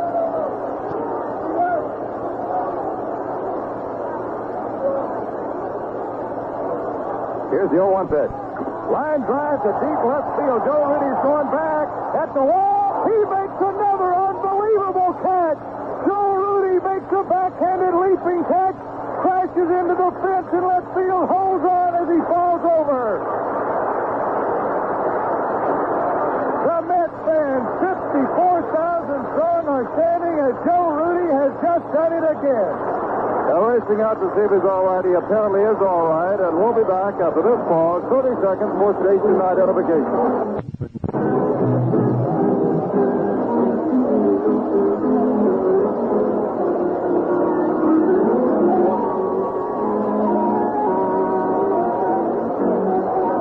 They are still around Joe Rudy out in deep left field. Rudy did hit the fence. That is a chicken wire fence. There is a board as a support. Had he hit the fence, meaning the full board fence, as Rusty Staub hit here during the playoffs, it would have been a different situation. He really would have been hurt. Watching on instant replay now, he goes back and there's a vertical post, and out of all the posts he could not have hit, he hit the one that could have hurt him. So we'll take that back. He went against the chicken wire fence, but he went against one of the upright posts that holds it up. So Rudy took quite a shot, and it was quite a catch. He's still in the ball game, 1 out after the great catch of the drive by Cleon Jones. And here is Milner, and here is Monty. Well, in the last 2 World Series, Joe Rudy's made 3 unbelievable catches in left field, going against the fence, And I believe this one was the best of the three so far.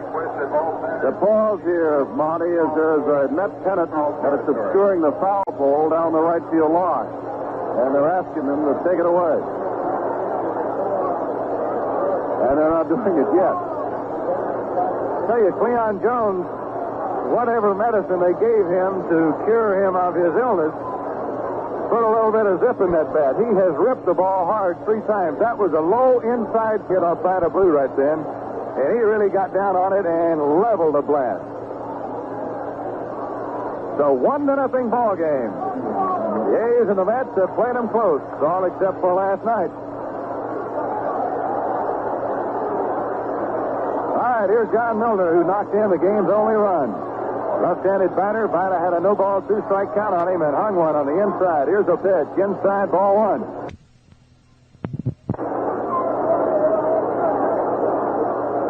Fast-moving game.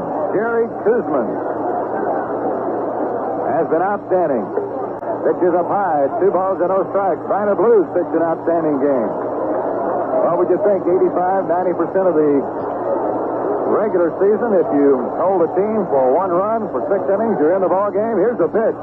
Outside a ball, and Vida's now gone 3-0 on left-handed John Milner. Raleigh Fingers and Darrell Knowles are both throwing in the Oakland bullpen. Vida Blue needing some strikes. Comes to the plate. Gets 1. It's 3-1 now.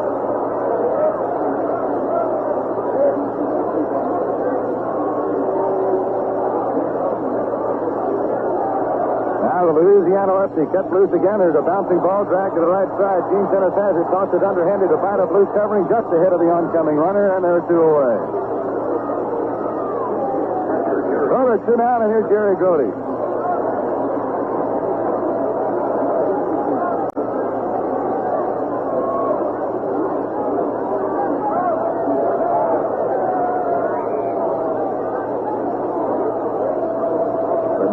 Mets and the Oakland A's are tied up 2 games apiece. In a World Series that started on the West Coast in Oakland, the A's won first game, the Mets the second. Here's the pitch to Grote. Up high, ball 1. The game to New York, the A's won the first game in New York. The Mets leveled it last night, and now they're playing it off. Somebody will go to the West Coast needing only 1 win to wrap up the championship. There's a line in the left field, base hit. Jerry Grote rams one out over the shortstop's head. Boy, he went down and got that one. I believe it was Vida's curveball that he hit then. Here's Don Hahn. Hit number 5 for the Mets. Don Hahn has twin brothers who are baseball players for Santa Clara University out in the Bay Area. Matter of fact, he's a twin himself. That family has 2 sets of twins. He's 0 for 2 in this game. Vida's pitch to him, swinging strike 1, and Hahn should have started swinging at that one when he left the dugout and still might have been a little late. 1 strike count on the right-handed batting center fielder for the Mets, who's done quite a job for them. It's not an easy job to step in for number 24 in New York. That would be Willie Mays, who handed the job over to this young fella. 0-1 pitch, swinging strike 2. No balls, 2 strikes. 2 out, 6th inning. The Mets are leading 1-0. The temperature is under 50 now by 2 degrees. It's 48 degrees and windy in New York.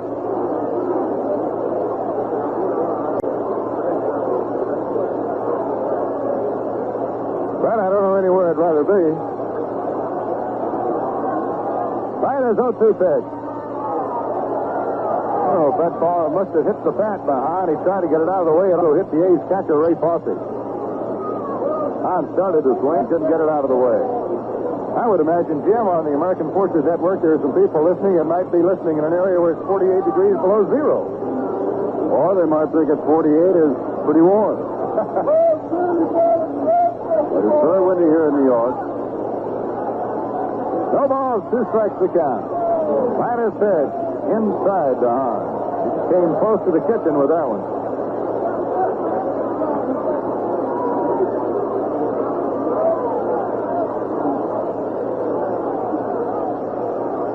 Vida Blue has been in a lot more trouble than has Jerry Koosman. Hayes playing behind Grote at first, so pitch to Hahn. Popped up, foul, but back into the crowd, just above our heads.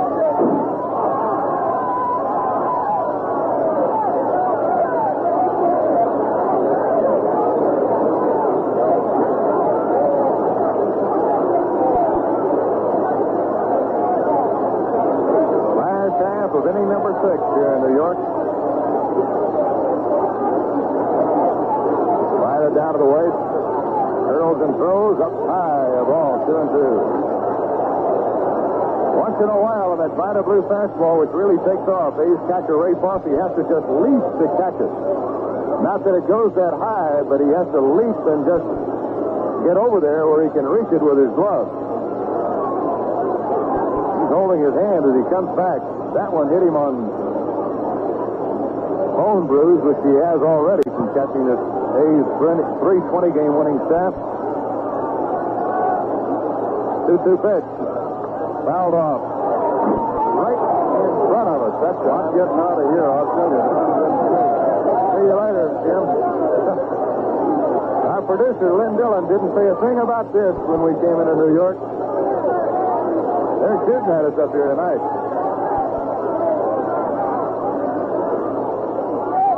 Hahn's giving Vida Blue a battle after getting behind on 2 strikes. Now Ron comes the arm and he throws again. There's a liner in the hole in left center field. It's going to go all the way to the fence. Jerry Grote will score easily. Hahn is rounding second on his way to third. The throw goes to the relay man, Campanez. He won't even throw it. It's a triple for Don Hahn. The Mets lead 2-0.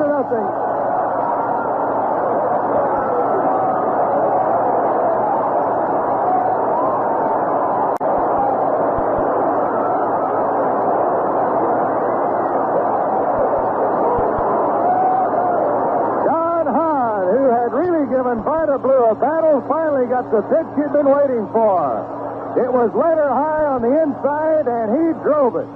Oakland center fielder Reggie Jackson was playing in the hole in right center field. Don Hahn hit it in the hole in left center, and that might be all for Vida Blue tonight. Bud Harrelson is coming to the plate, and Dick Williams, the A's skipper, is going to the mound. Well, they have hit 3 balls very hard here in this inning. One of them was caught by Joe Rudy just before it tore a hole in the fence. Then Grote got a base hit. Now Don Hahn, who doesn't hit for average or for power, either one, has just driven Vida Blue out of the ball game with a blast in a hole in left center field. And Jim, did you ever see a bigger hole for a ball to go through than that one? They just couldn't believe that Don Hahn, 229 hitter during the regular season, could get around on the ball. But he got around on that one and pulled the Vida Blue pitch they were playing him, as Monty said, to hit the other way. And so disappointed is Vida Blue, he is long gone into the dugout. And the relief pitcher has not yet arrived in the little cart from out of the bullpen. He simply walked off. This was the conversation before the World Series second game, and Blue was going to begin that. All of the friends of Vida, despite the fact he was the youngest ever to win the Cy Young Award, despite the fact he was the most valuable player in 1971 also, when he won 24 games, everybody wanted Vida to win a big one, because indeed it is true. In the playoffs last year, in the World Series last year, in the playoffs this year, he had not won a big game, a World Series game or a playoff game. They wanted him to win. He did not last, going only 5 1/3 innings in the game number 2 out in Oakland, California, this World Series. And guess what? This time he's made it 5 2/3 innings. 2 earned runs, responsible for Hahn at third base with 2 outs. 6 hits, struck out 4 and walked only 1. And in fairness to Vida Blue, despite the fact that Rudy robbed Jones of a certain base hit, he has pitched excellent ball. Anytime you're 2-0 in a ball game, you are in quite a ball game. But again, the Mets staff, this time, spearheaded by Jerry Koosman, has just been tough. 3 hits, 1 unearned run last night, and tonight, through 6 innings, 2 hits and no runs at all. It's 2-0 New York, and the way the Mets are pitching, you got to believe in their pitching staffs, as we said, with a 1.67 earned run average against both Cincinnati and the New York Mets in the championships in the World Series. You got to believe that, well, you got to believe, is what Tug McGraw says. Here's Darrell Knowles, and here's Monty. And Darrell Knowles' first job will be to walk Bud Harrelson. Then they're going to pitch to the pitcher, Jerry Koosman. So we have time to tell you what Darrell Knowles, who did not get into the World Series last year, has done in the World Series this year. He pitched 2/3 of an inning and got the final 2 outs of the ball game in Oakland's 2-1 win on Saturday. He has been in 5 ball games, all 5 of them.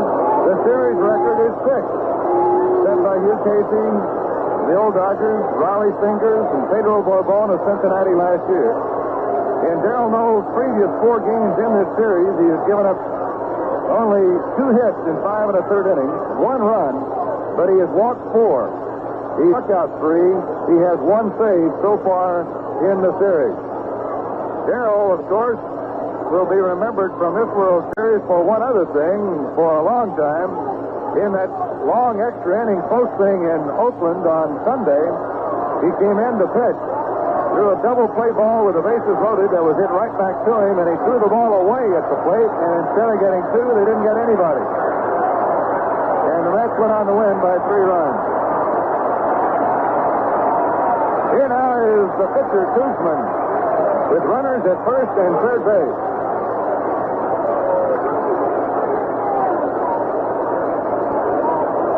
Right-handed batter, Harrelson at first. Here's the pitch. Strike gets called.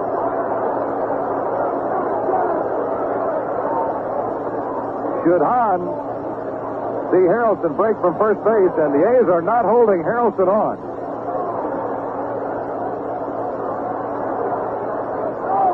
The A's, I'm sure, would throw through, but you don't expect that to happen here in this situation. The pitcher would be up next. There's a bouncing ball foul off third base. And with Bando playing very shallow, Koosman came pretty close to hitting one by him.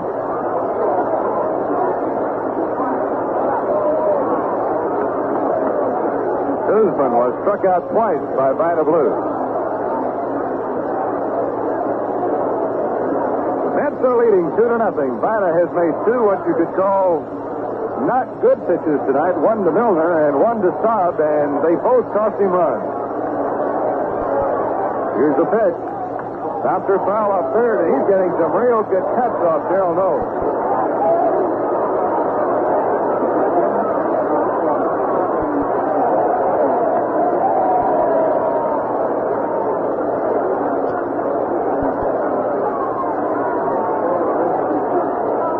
Has gone to no ball, 2 strike count. Off the stretch, here's the pitch. Outside is just at the corner. He had Koosman through that time. He's been coming inside on him, and he popped one to the outside corner and missed with it.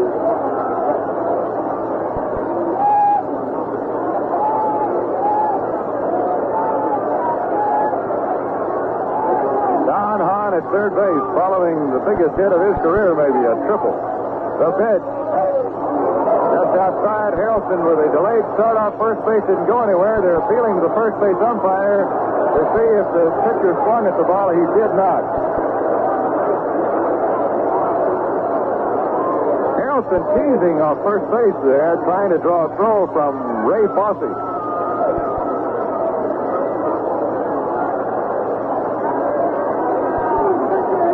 2-2 count. Pitch. Swinging strike 3, you got him. So the side is out, but the Mets had a mighty big run. On 2 hits, they left 2 on in the score after 6 innings. 2-0, New York. Hey, more, this is Jim Simpson. The Mets 2 runs. Milner singled and Jones was doubled in the second, and Grote singled in the sixth and was tripled home by Don Hahn. The A's have never been behind in this World Series. If they lose tonight, they will be, with Steven Matlack coming up. The A's have scored no runs in the last 11 innings since scoring an unearned run in the 4th inning last night. The A's have scored no earned runs in the last 15 innings. Here's Monty as Gene Tennis steps in. Jerry Koosman bears in on Gene Tennis for the first pitch. Up high, ball 1. Oakland tonight has had only 2 hits. They had just 3 last night. The Mets pitchers have put the Oakland bats in quite a slump. Foul ball out of play. Tennis got his pitch that time and just missed it. Team Tennis, Jesus Sabu and Ray Fosse, the scheduled batters for Oakland in inning number 7. Koosman's delivery up high to Tennis. He got to 3 balls and no strikes on Tennis in the second inning. Came back and struck him out. He walked him in the 5th. Harrelson is in from shortstop. Talking to Koosman here. He really plays Tennis over in the hole. Now the 2-1 pitch. That's low and he's ball 3. Tennis is the best man in the A's lineup to look the pitches over. He led the A's in bases on balls for the year. 3-1 pitch. Ball 4. And out in the bullpen for the New York Mets, number 45, Tug McGraw gets up and starts the throw. Well, that run that Don Hahn knocked in with 2 outs on a long triple to left center field and 2 strikes on him stands up as an awfully big run right now. The A's are going to have to do something they've not been able to do in the series, and that's put together a big inning. Rube Walker, the pitching coach of the Mets, has walked out to talk to Jerry Koosman, and we recall last night, of course, that John Matlack's shoulder began to stiffen up. They had to bring on Ray Sadecki in the 9th inning. And the night before that, Tom Seaver suddenly cooled off after 8 innings and asked out of the ball game. It is very chilly here. Tug McGraw had the night off last night, but is up and throwing now. Here's Jesus Sabu, and Jesus went back into the dugout in the 5th inning after popping up a Koosman fastball, let her high, and threw his helmet down, and in an unusual display of temper, driving around that dugout. He got one he thought he should have hit, and he didn't. Here's the pitch to him. Curve in the dirt, and a nice shot by Jerry Grote, the Mets catcher.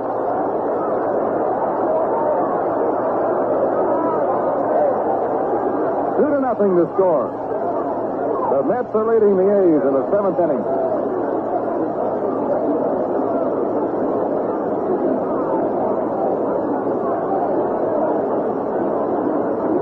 Tennis off first base. Pitch on the way. Popped up again right behind the plate. Back near the screen. There's Grote. Can he reach it? He can. He's got it. Jesus Sabu for the 2nd time in a row. Popped up to the catcher. And now Ray Fosse bats for Oakland. Koosman is anything but overpowering, but he must be making some awfully good pitches as far as where he wants to make them. Ray Fosse, the batter, and out on deck for Oakland is Darren Johnson, who apparently pinch hit for Dick Green. 1 out, 7th inning.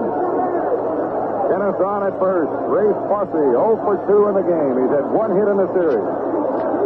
Fouled off of fastball. Strike 1.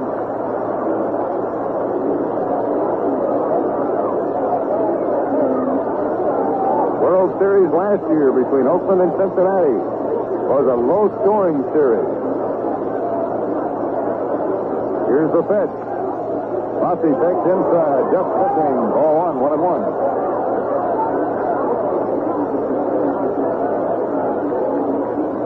One game in this series went 10-7, but it took 12 innings to do it. Delivery to Fosse, hot shot, right by the third baseman Garrett, out into the left field corner. Dennis rounding second, on his way to third. Fosse's on his way to second. It could be the tying run if he gets there. He gets there, and the A's have runners at second and third base and 1 out. Ray Fosse doubles. I believe they'll give him a double on it. It was a rocket shot right by the Mets third baseman Wayne Garrett, who sort of short-armed the ball.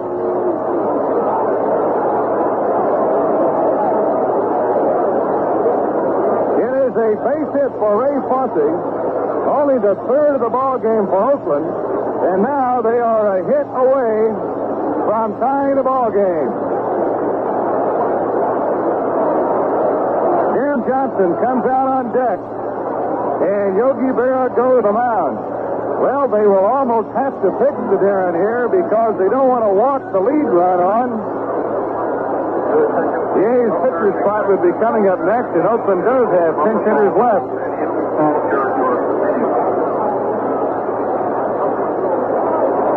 So what Yogi Berra does here, whether he'll take him out and bring in his number one man in that bullpen, Tug McGraw, we'll have to wait and see. I would have to think he's going to. He's just standing on the mound and nobody's talking.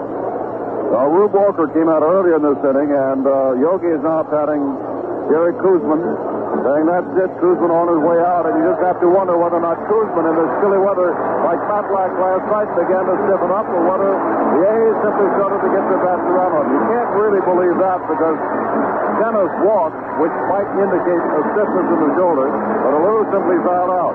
And Fosse's ball might have been flagged down by Garrett at third base, but as Monty reported, he just gave it the short reach, and the ball went beyond his reach and down in the left field corner where Jones dug it out, but it was a two-base hit.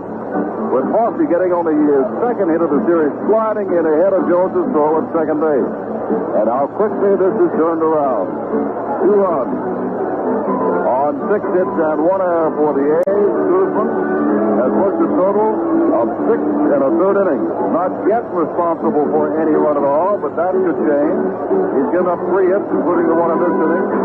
Walked 4, struck out 4. One of his walks was an intentional walk. And coming on is Tug McGraw, appearing in his 4th game. He's 1-1, worked 10 innings, given up 7 hits and 4 runs for a 3.60 earned run average. Most of his troubles, most of that earned run average was in that long 10-7 ball game. And here comes McGraw, and he gets the hand. He's the one that originated the saying, you gotta believe. And the Mets and their fans believe in Tug McGraw. He has the ball from Yogi Berra with 1 out in the 7th inning game. Until now, as we said earlier, the Oakland A's have never been behind in this World Series in terms of games. They won the first, the Mets tied it up. They won the third, the Mets tied it up. And the Mets are trying to lead for the first time. And there is your Irish jig as Tug McGraw paws at the mound with his foot. Grote getting ready to take his roll-up tosses. And Darren Johnson on deck to do the 5th inning. And of course, Johnson, the former National Leaguer, has seen McGraw through his earlier days, which were not that good. He was on the 1969 New York Mets squad, but was not used. Here in 1973, he is in his 4th game of 5 in the World Series. Jim, in game number 1 of the series, he started his outstanding work with 2 innings, and that was the game Oakland won, so he didn't get a chance to save or win that one, really. But his great work came in that 6th inning of work on Sunday. Tug went into that game in the 6th inning with nobody on, and the Mets were leading in the game to 3. Now, actually, in his 6 innings of work, McGraw gave up 4 runs to the Oakland A's, and that was sort of overlooked because the Mets kept coming back and bailing him out. But Oakland scored 4 runs off him that day. On 5 hits, he walked 3 and hit a batter. But he struck out 8 Oakland batters to get out of all the trouble that he was in.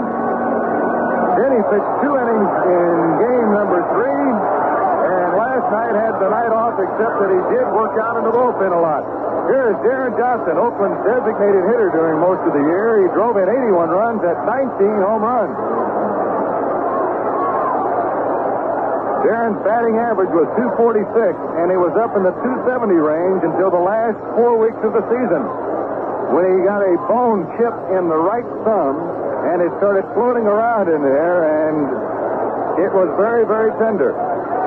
Dennis is at third, Fosse at second, Tug McGraw into the windup. Here's the pitch. Low fastball that is 1-0. McGraw's big pitch has been a screwball, which goes down and away to the right-hand hitter.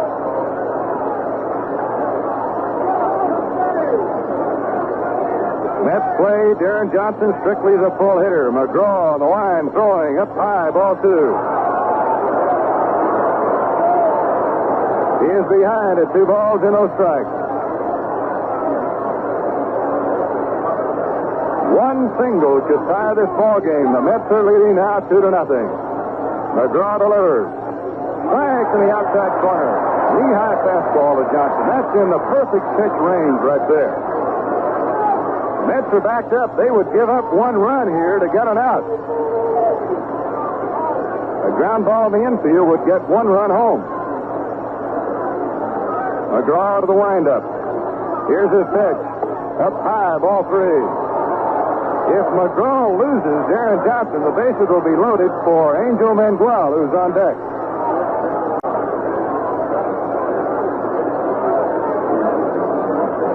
Johnson will have the green light here, you know. In rides the 3-1 pitch. Swinging strike 2. McGraw fitting his good fastball. He hasn't thrown a screwball yet. So McGraw now, 1 strike away from a big out. Goes to work. Here's a pitch. High foul ball back this way.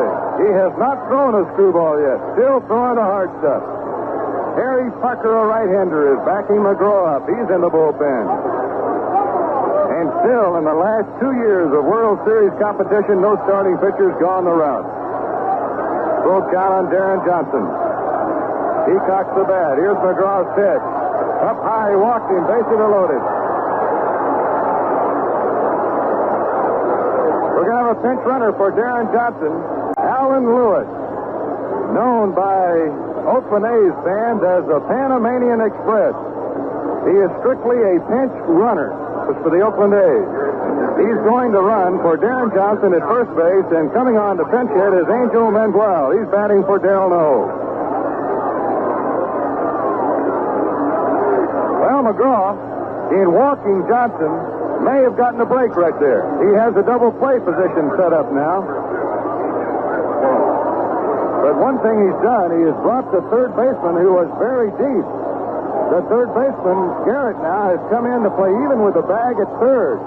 And there's a big hole between him and Bud Harrelson. Kenneth at third, Fossey at second, Lewis at first, Angel Manuel, who hit .224 with 3 homers for Oakland this year. Right-hand batter. Cocks the bat. Here's McGraw's pitch. Fastball fouled off, and what a cut Angel Manuel had right then.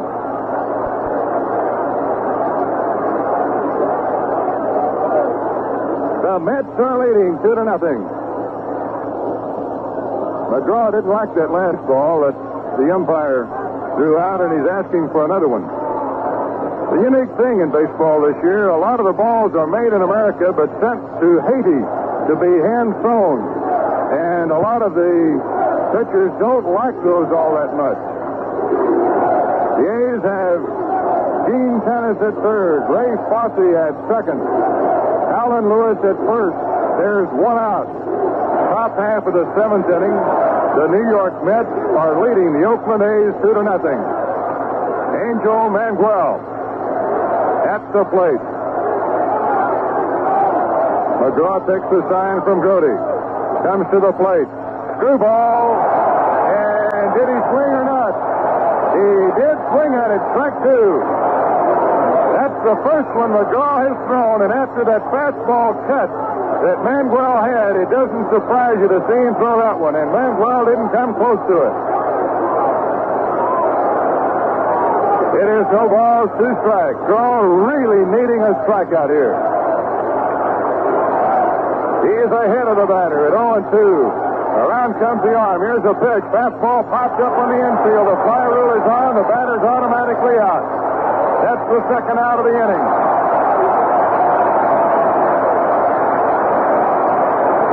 Tug McGraw made short work of Angel Manuel right there.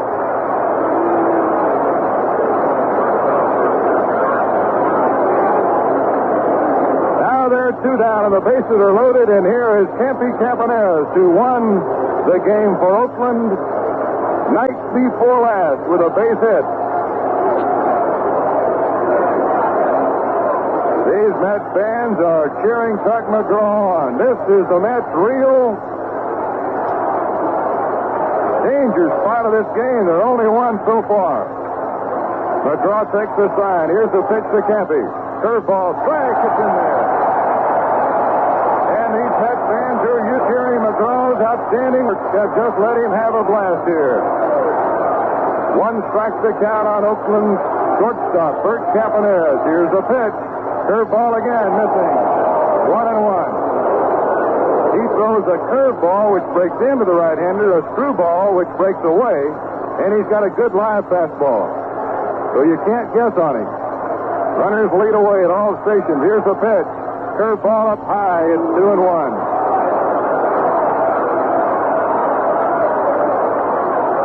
Ennis, Fosse, and Lewis are on for the A's with 2 down in the 7th. McGraw to the plate. Fastball swinging. Strike 2.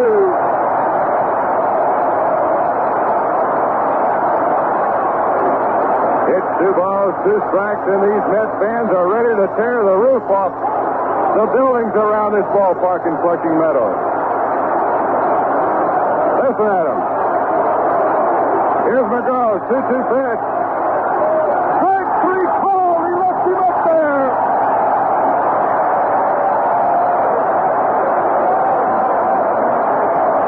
Tug McGraw, the miracle worker of the Miracle Mets, has just done it again.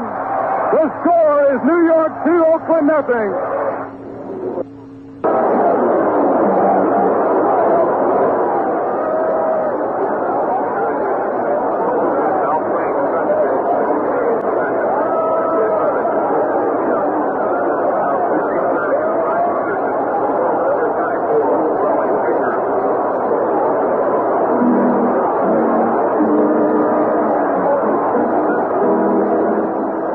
From New York, Jim Simpson with Bonnie Moore, and now Wally Fingers has come on to do the pitching, and Ted Kubiak has moved in to play second base. Fingers is doing in his 4th game. He is 0-1, but his earned average is 1.29. Has a save. He'll get the top of the batting order. And you know, Bonnie Moore, doing baseball for NBC, I've been all around the American League and all around the National League, and I've told this story before. In Kansas City, at All-Star break time, a New York Met official said, in September, because we have the pitching, we will be the team that will win the National League East and the series, and look what's going on. It's not complete or true yet, but they sure do look good. Raleigh Fingers to Wayne Garrett in the first pitch of the last half of the 7th inning is a strike from the big ace reliever of the Oakland bullpen. Wayne Garrett, 4 hits and 21 at-bats in the series. The pitch to him, curveball, is down low. Boy, that McGraw has been in and out of some scrapes that Houdini couldn't have gotten out of in this series. And he has gotten out of them. That was the biggest one so far. Here's a pitch to Garrett. Bouncing ball right side. Ted Kubiak, new second baseman in for Oakland. Tosses to Tennis at first. There's 1 out.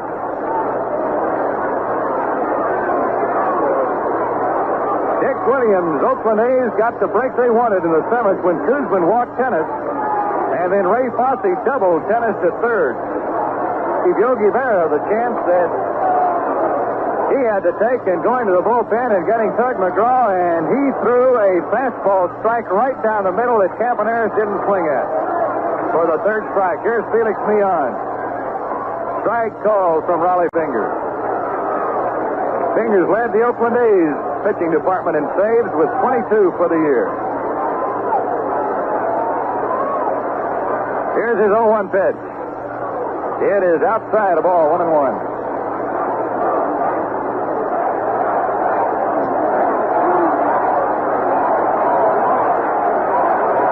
Mets lead 2-0, and the Met crowd spelling victory, chanting, "Let's go Mets."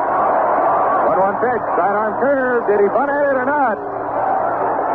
They appeal to the first base umpire, and he says no. Felix Milner almost went out over the plate trying to bunt that ball. It was a big curve. He laid off of it, says the umpire. Home plate umpire couldn't see it. He appealed to the first base umpire, Wendelstedt, and he had another decision to make on a ball or a strike call. Now the 2-1 pitch. Fouled off into the right field corner, out of play.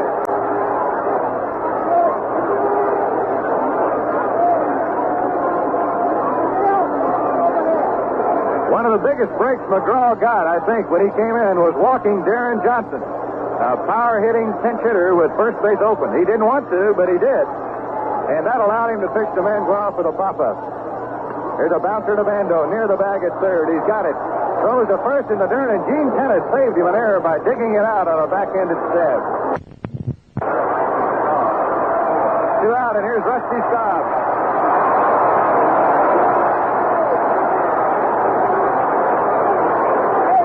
Oakland will have only 2 more shots at the Mets in this game.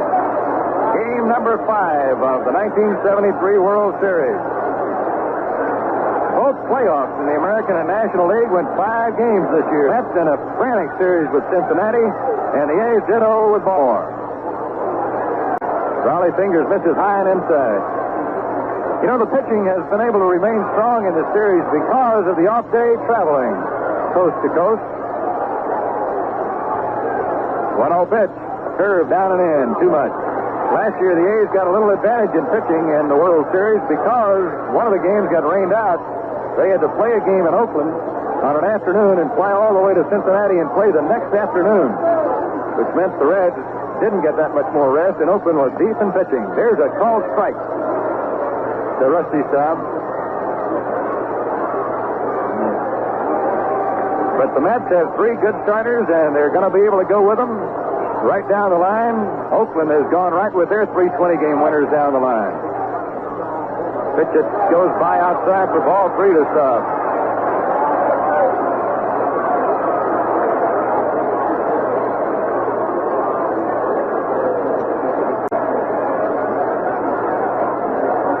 Three balls, 1 strike on the Met right fielder. Strike 2 call in the inside corner. Rusty jumped out of the way of that ball. It wasn't really that close to him.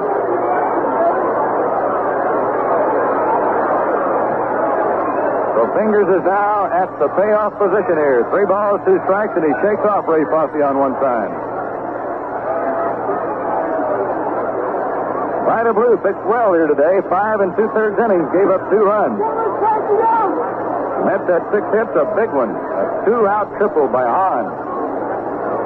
Here's a 3-2 pitch. Curveball, walked in, and Rusty Staub is on. That brings up Cleon Jones, who's just crushed the ball 3 times tonight.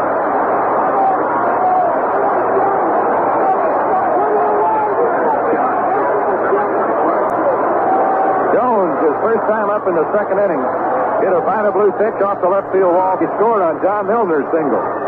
Then in the 4th inning, he got a base hit off Vida. In the 6th inning, he sent Joe Rudy on one of his acrobatic circus catches as he crashed into the left field wall.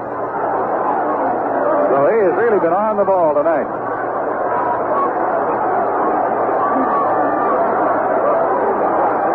Pitch to him is fouled away. Strike 1.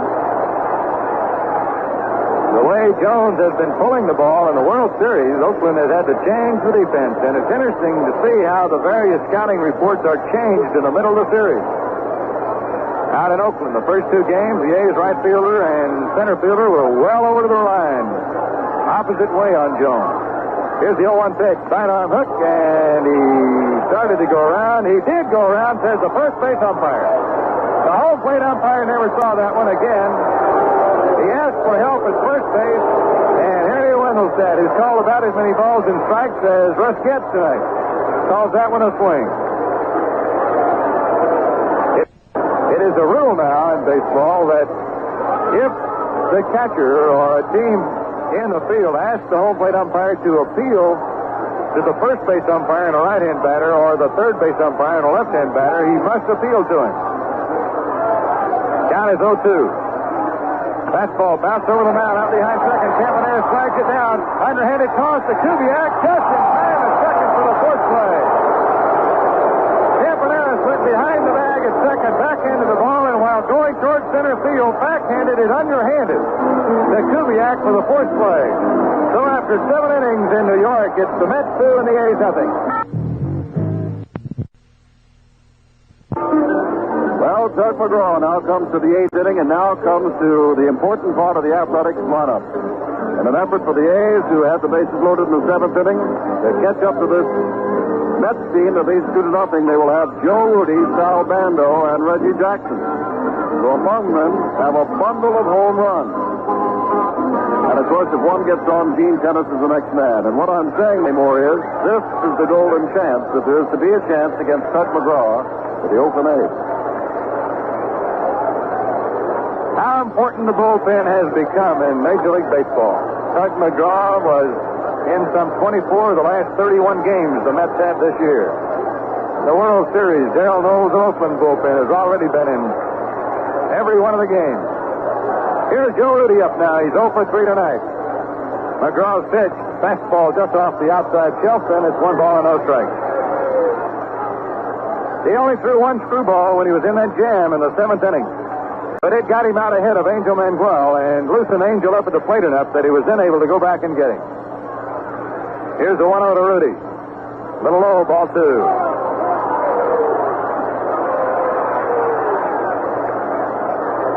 Score is 2-0. The Mets are leading the Oakland A's, and Oakland has only 2 more shots at them. George Stone, a left-hander, is now working in the Met bullpen. 2-0 pitch to Rudy. Strike gets in there.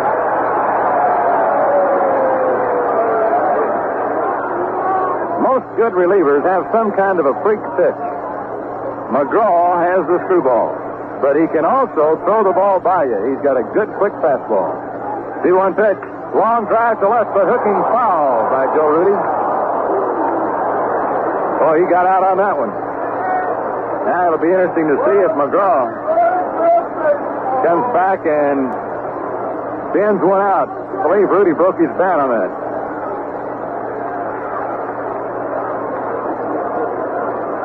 Two balls, 2 strikes. Bando's on deck. Jackson in the hole.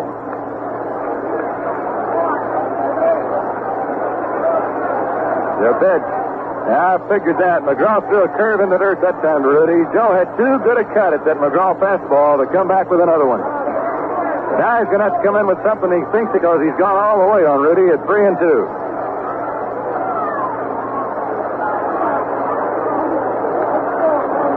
Rudy lays the bat right on his right shoulder. Here's the pitch. Fastball hit on the ground of the third baseman. Garrett has this one. Throwing to first. He got him. The Mets have stopped the hot-hitting Joe Rudy cold here tonight. He's 0 for 4. Monty, a little quiz, not for you, but for the fans out there. Since there are no complete games by any pitchers this year, when was and who was the last complete game pitcher in the World Series? The answer after Bando back. Thank you, Mr. Answerman. Here's the pitch to Bando. Curve a little high, ball 1.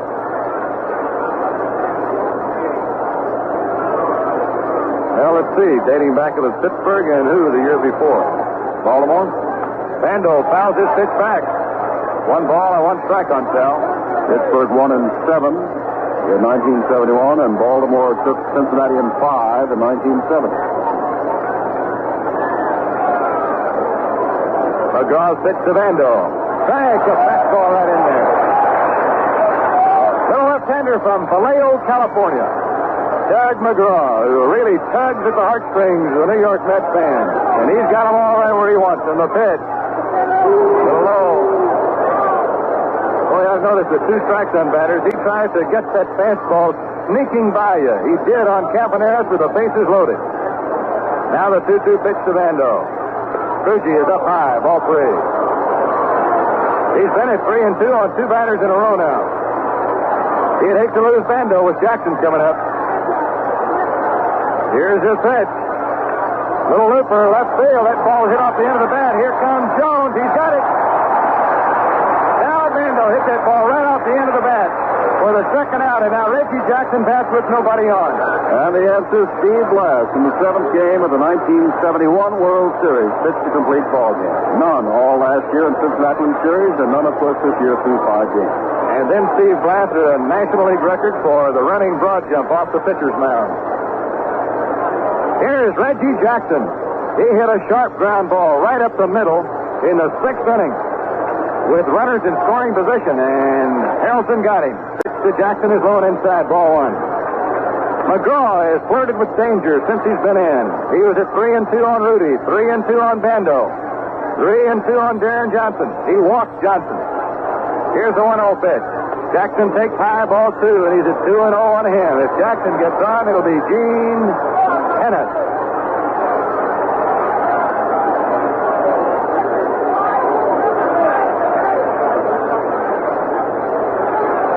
Now McGraw takes the sign. Here's his pitch. Jackson is taking for the first time I can ever remember seeing him going up there with the idea of taking on 2-0. He was holding the bat right out over the plate and didn't even offer at it. Usually these big, long tater hitters are up there to swing away, but he wants to get on. Pitch inside, ball 3. The A's need base runners now, and with Gene Tennis on deck. These big, long tater hitters are up there to swing away, but he wants to get on. Pitch inside, ball 3. The A's need base runners now, and with Gene Tennis on deck. Jackson is looking at Irv Norrin, the third base coach for Oakland, to see if he can hit or take here.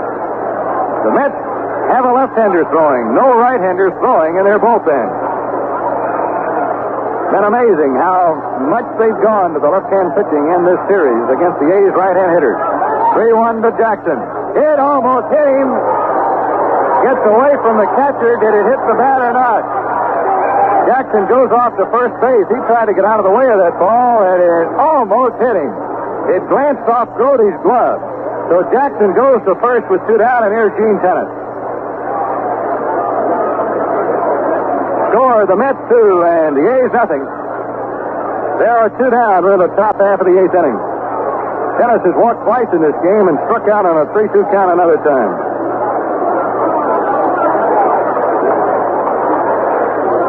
They hit a home run here tonight. It'll take a line drive to left field. The wind is blowing across. Here's a pitch. Serve high. And the Mets have really thrown a lot of breaking balls to Tennis. Though Koosman struck him out with a fastball in the second inning after setting him up well with the breaking ball. Here's the 1-0 pitch. Fastball, and it's right in there. Strike call, it's 1-1. Boy, this little pitcher really keeps you guessing up there. What a performer. Now the 1-1 pitch. Slow curveball. Swinging strike 2. He's getting the A's batters to take the fastball, and then they're swinging at the breaking ball. He's ahead of Tennis at 1-2. He sets. He throws. Through ball outside. 2-2.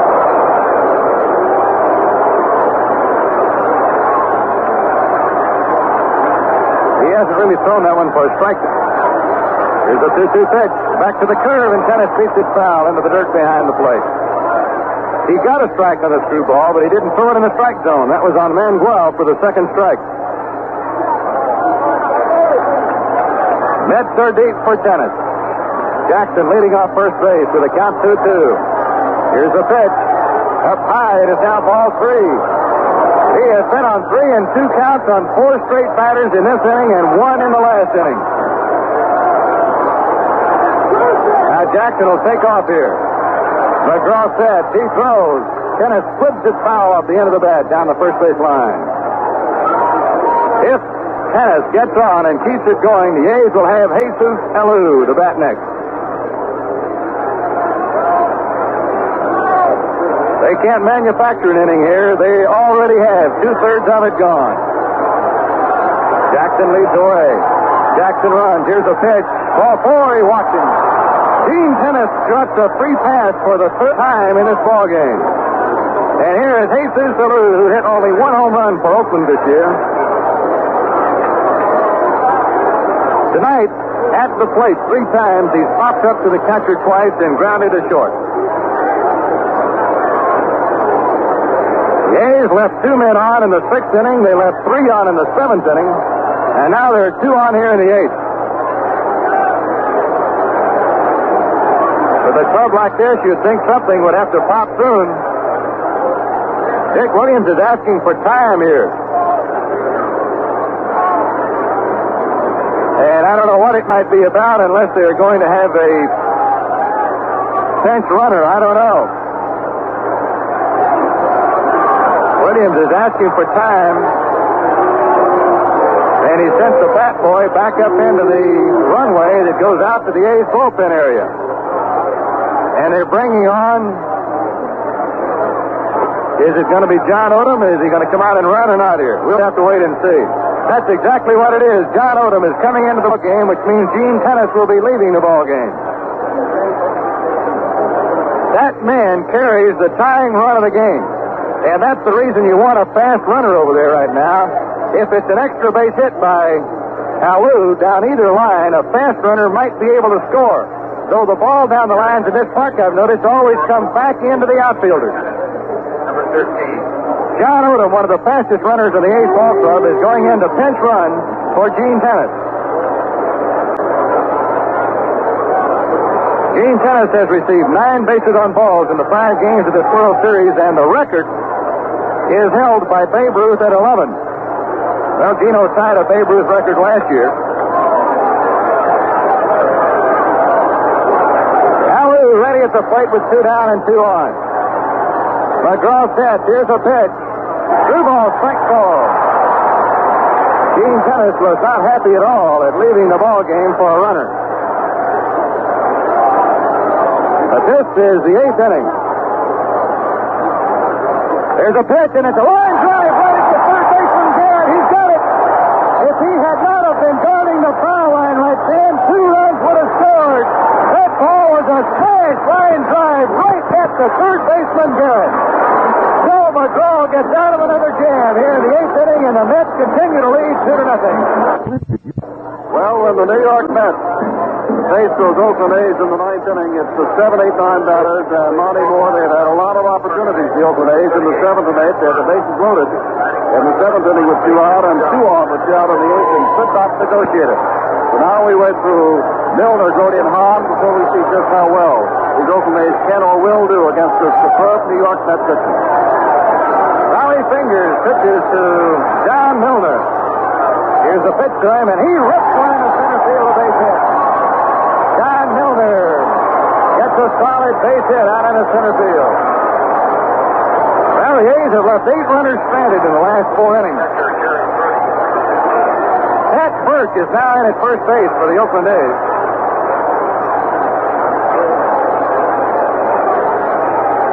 And the batter for the Mets is Jerry Grote, who's had 1 for 3 in the game. His 2-out base hit in the 6th inning set up Don Hahn's triple, which gave the Mets their 2nd run. Fingers to the plate. Grote bunts it out to the right side. Foul off first base.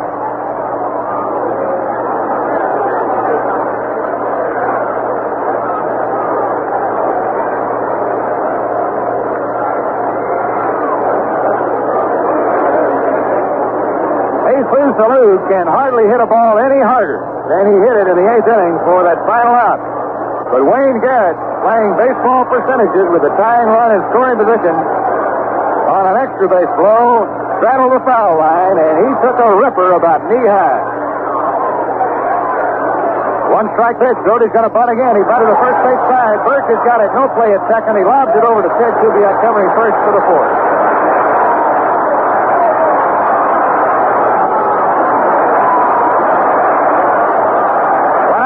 Don Hahn. Hahn's getting a great round of applause as he comes up for his triple in the 6th inning.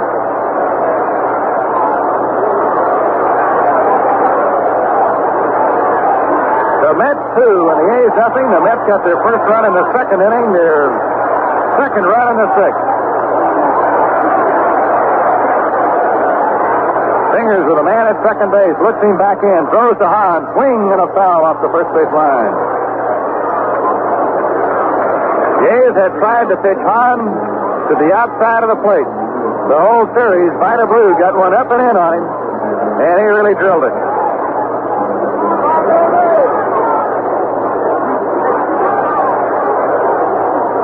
One count. Boy, the wind is really gusting here in New York.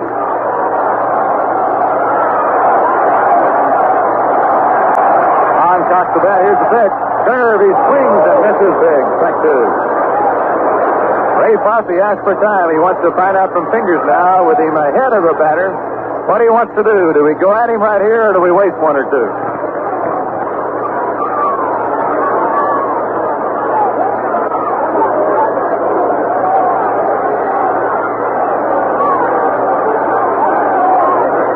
No balls. 2 strikes. The pitch. Up high, ball 1. Mets defensive positioning has been very important in this ball game. Reggie Jackson hit a screaming liner out over second base. with a runner in scoring position. Back in the sixth inning, and Bud Harrelson was right there to take it. Jesus Salou ripped one behind third. And it was taken by Garrett. There's a swing and a miss on a big wasted curveball outside. Hahn, strike that. There, 2 down, and now Harrelson is due to bat. First base is open. And the pitcher up next, they will walk Harrelson. So Harrelson will be walked intentionally. They'll pitch to McGraw. You're looking ahead to the ninth inning. Oakland will have catcher Ray Fosse due to bat, then Ted Kubiak, and then the pitcher Raleigh Fingers. And you know about what chance Fingers would have of batting. Lila Blue pitched the first 5 2/3 innings of this game, gave up 2 runs and 6 hits, walked 1, struck out 4. Jerry Koosman of the Mets pitched the first 6 1/3 innings, didn't give up any runs. 3 hits and walked 4. Tug McGraw bailed him out of a big jam in the 7th inning. And here comes. Well, you know, Jim, when they start picking the World Series hero, we've talked about Staub, we've talked about Harrelson. You got to talk about this guy who's getting a standing ovation right now. Lots of standing ovations in New York. The New York Mets fans not only turn out in numbers, but in appreciation. And Tug McGraw still has the ninth inning ahead of him, but what a job he did in trouble twice in the 7th and 8th innings and got out of it. Well, McGraw is a batter now. Comes up for the first time in the game with runner at second, a runner at first, and Raleigh Fingers staring in behind that big handlebar mustache. The pitch. McGraw fouls it off, strike 1. Game 6 of the World Series will be played in Oakland, California, Saturday afternoon.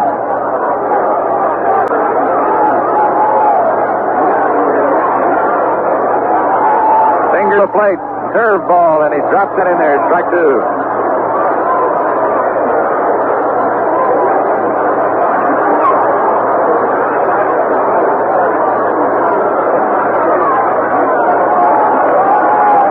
Two out, 2 on. Dust storm swirls up around second base. His Fingers gets ready to throw and does. Ground ball right side at the second baseman, Ted Kubiak. He throws to first, and the A's go to the do or die top of the 9th inning. The score is New York 2, Oakland nothing. The U.S.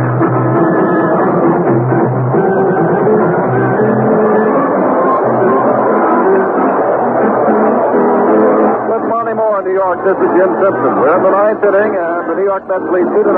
Milner has singled in Cleon Jones in the second. Don Hahn tripled in another run in the 6th inning. And for the Oakland A's, who are in danger of falling behind in Game 1 for the first time in this 1973 World Series, there is an ever-present danger.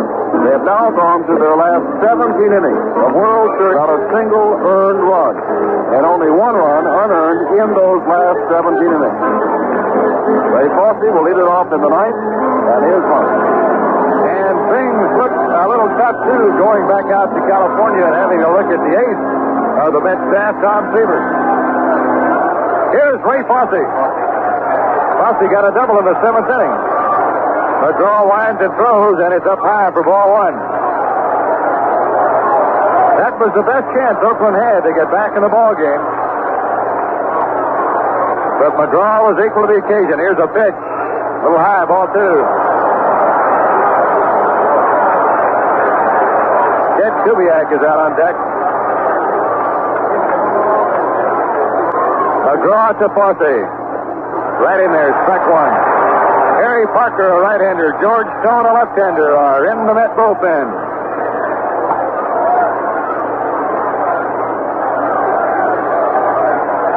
McGraw's pitch. Fastball and left field hard. That's Jones. He's got it. Boy, I tell you, the Mets have really been living it right tonight. There have been a lot of line drives right straight at defensive players. Ray Fosse just creamed that ball, and Cleon Jones came in and caught it. 1 out in the 9th inning, and here is Ted Kubiak. A switch hitter batting right-handed against McGraw. Strike is in there.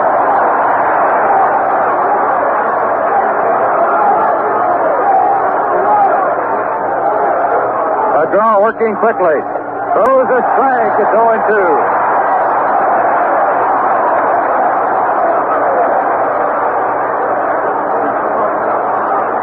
Round comes the arm. The 0-2 pitch is a screwball up high.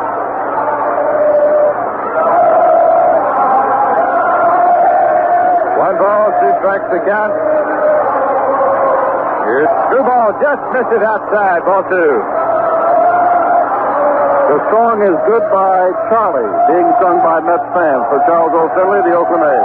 Here's a 2-2 pitch. Popped up behind the plate. There'll be no play this time for Grote. It's going to be on the net.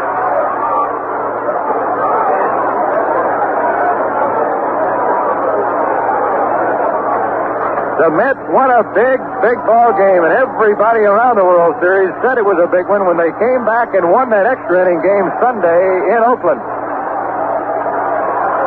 Here's a 2-2 pitch. Kubiak fouls it off. And the reason that one was so big was now they could come back to New York and have this home crowd. If they would have come back in here 0-2, it might have been tough. Here's a 2-2 to Kubiak. Strike 3 call. He got him looking.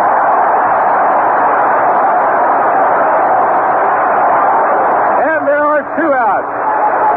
Billy Canigliaro comes out as a pinch hitter for Raleigh Fingers.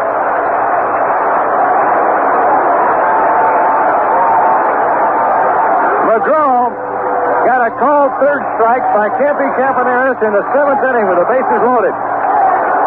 He got a called third strike by Ted Kubiak here. Billy Canigliaro, an outfielder. Ready at the plate. Here's the pitch. Strike is called, and these fans are going wild.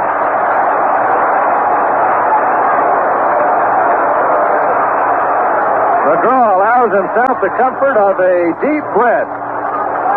Here's the 1-strike pitch. Through ball. Drops off too much. It's 1-1. He hasn't thrown that one for a strike, but just having it has made the others even that much more effective. Mets ahead 2-0 in the ninth. 2 out. He is 1 out away. Here's the pitch. Swinging late. Strike 2.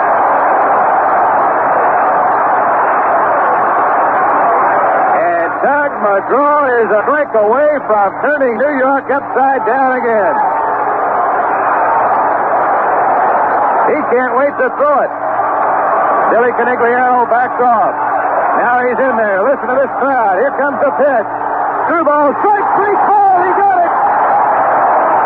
Tug McGraw throws a screwball over the outside corner, leaving Billy Canigliaro standing at the plate and putting the Mets on top in the World Series. 3 games to 2. The final score, the Mets 2 and the A's nothing. We'll be right back after this message.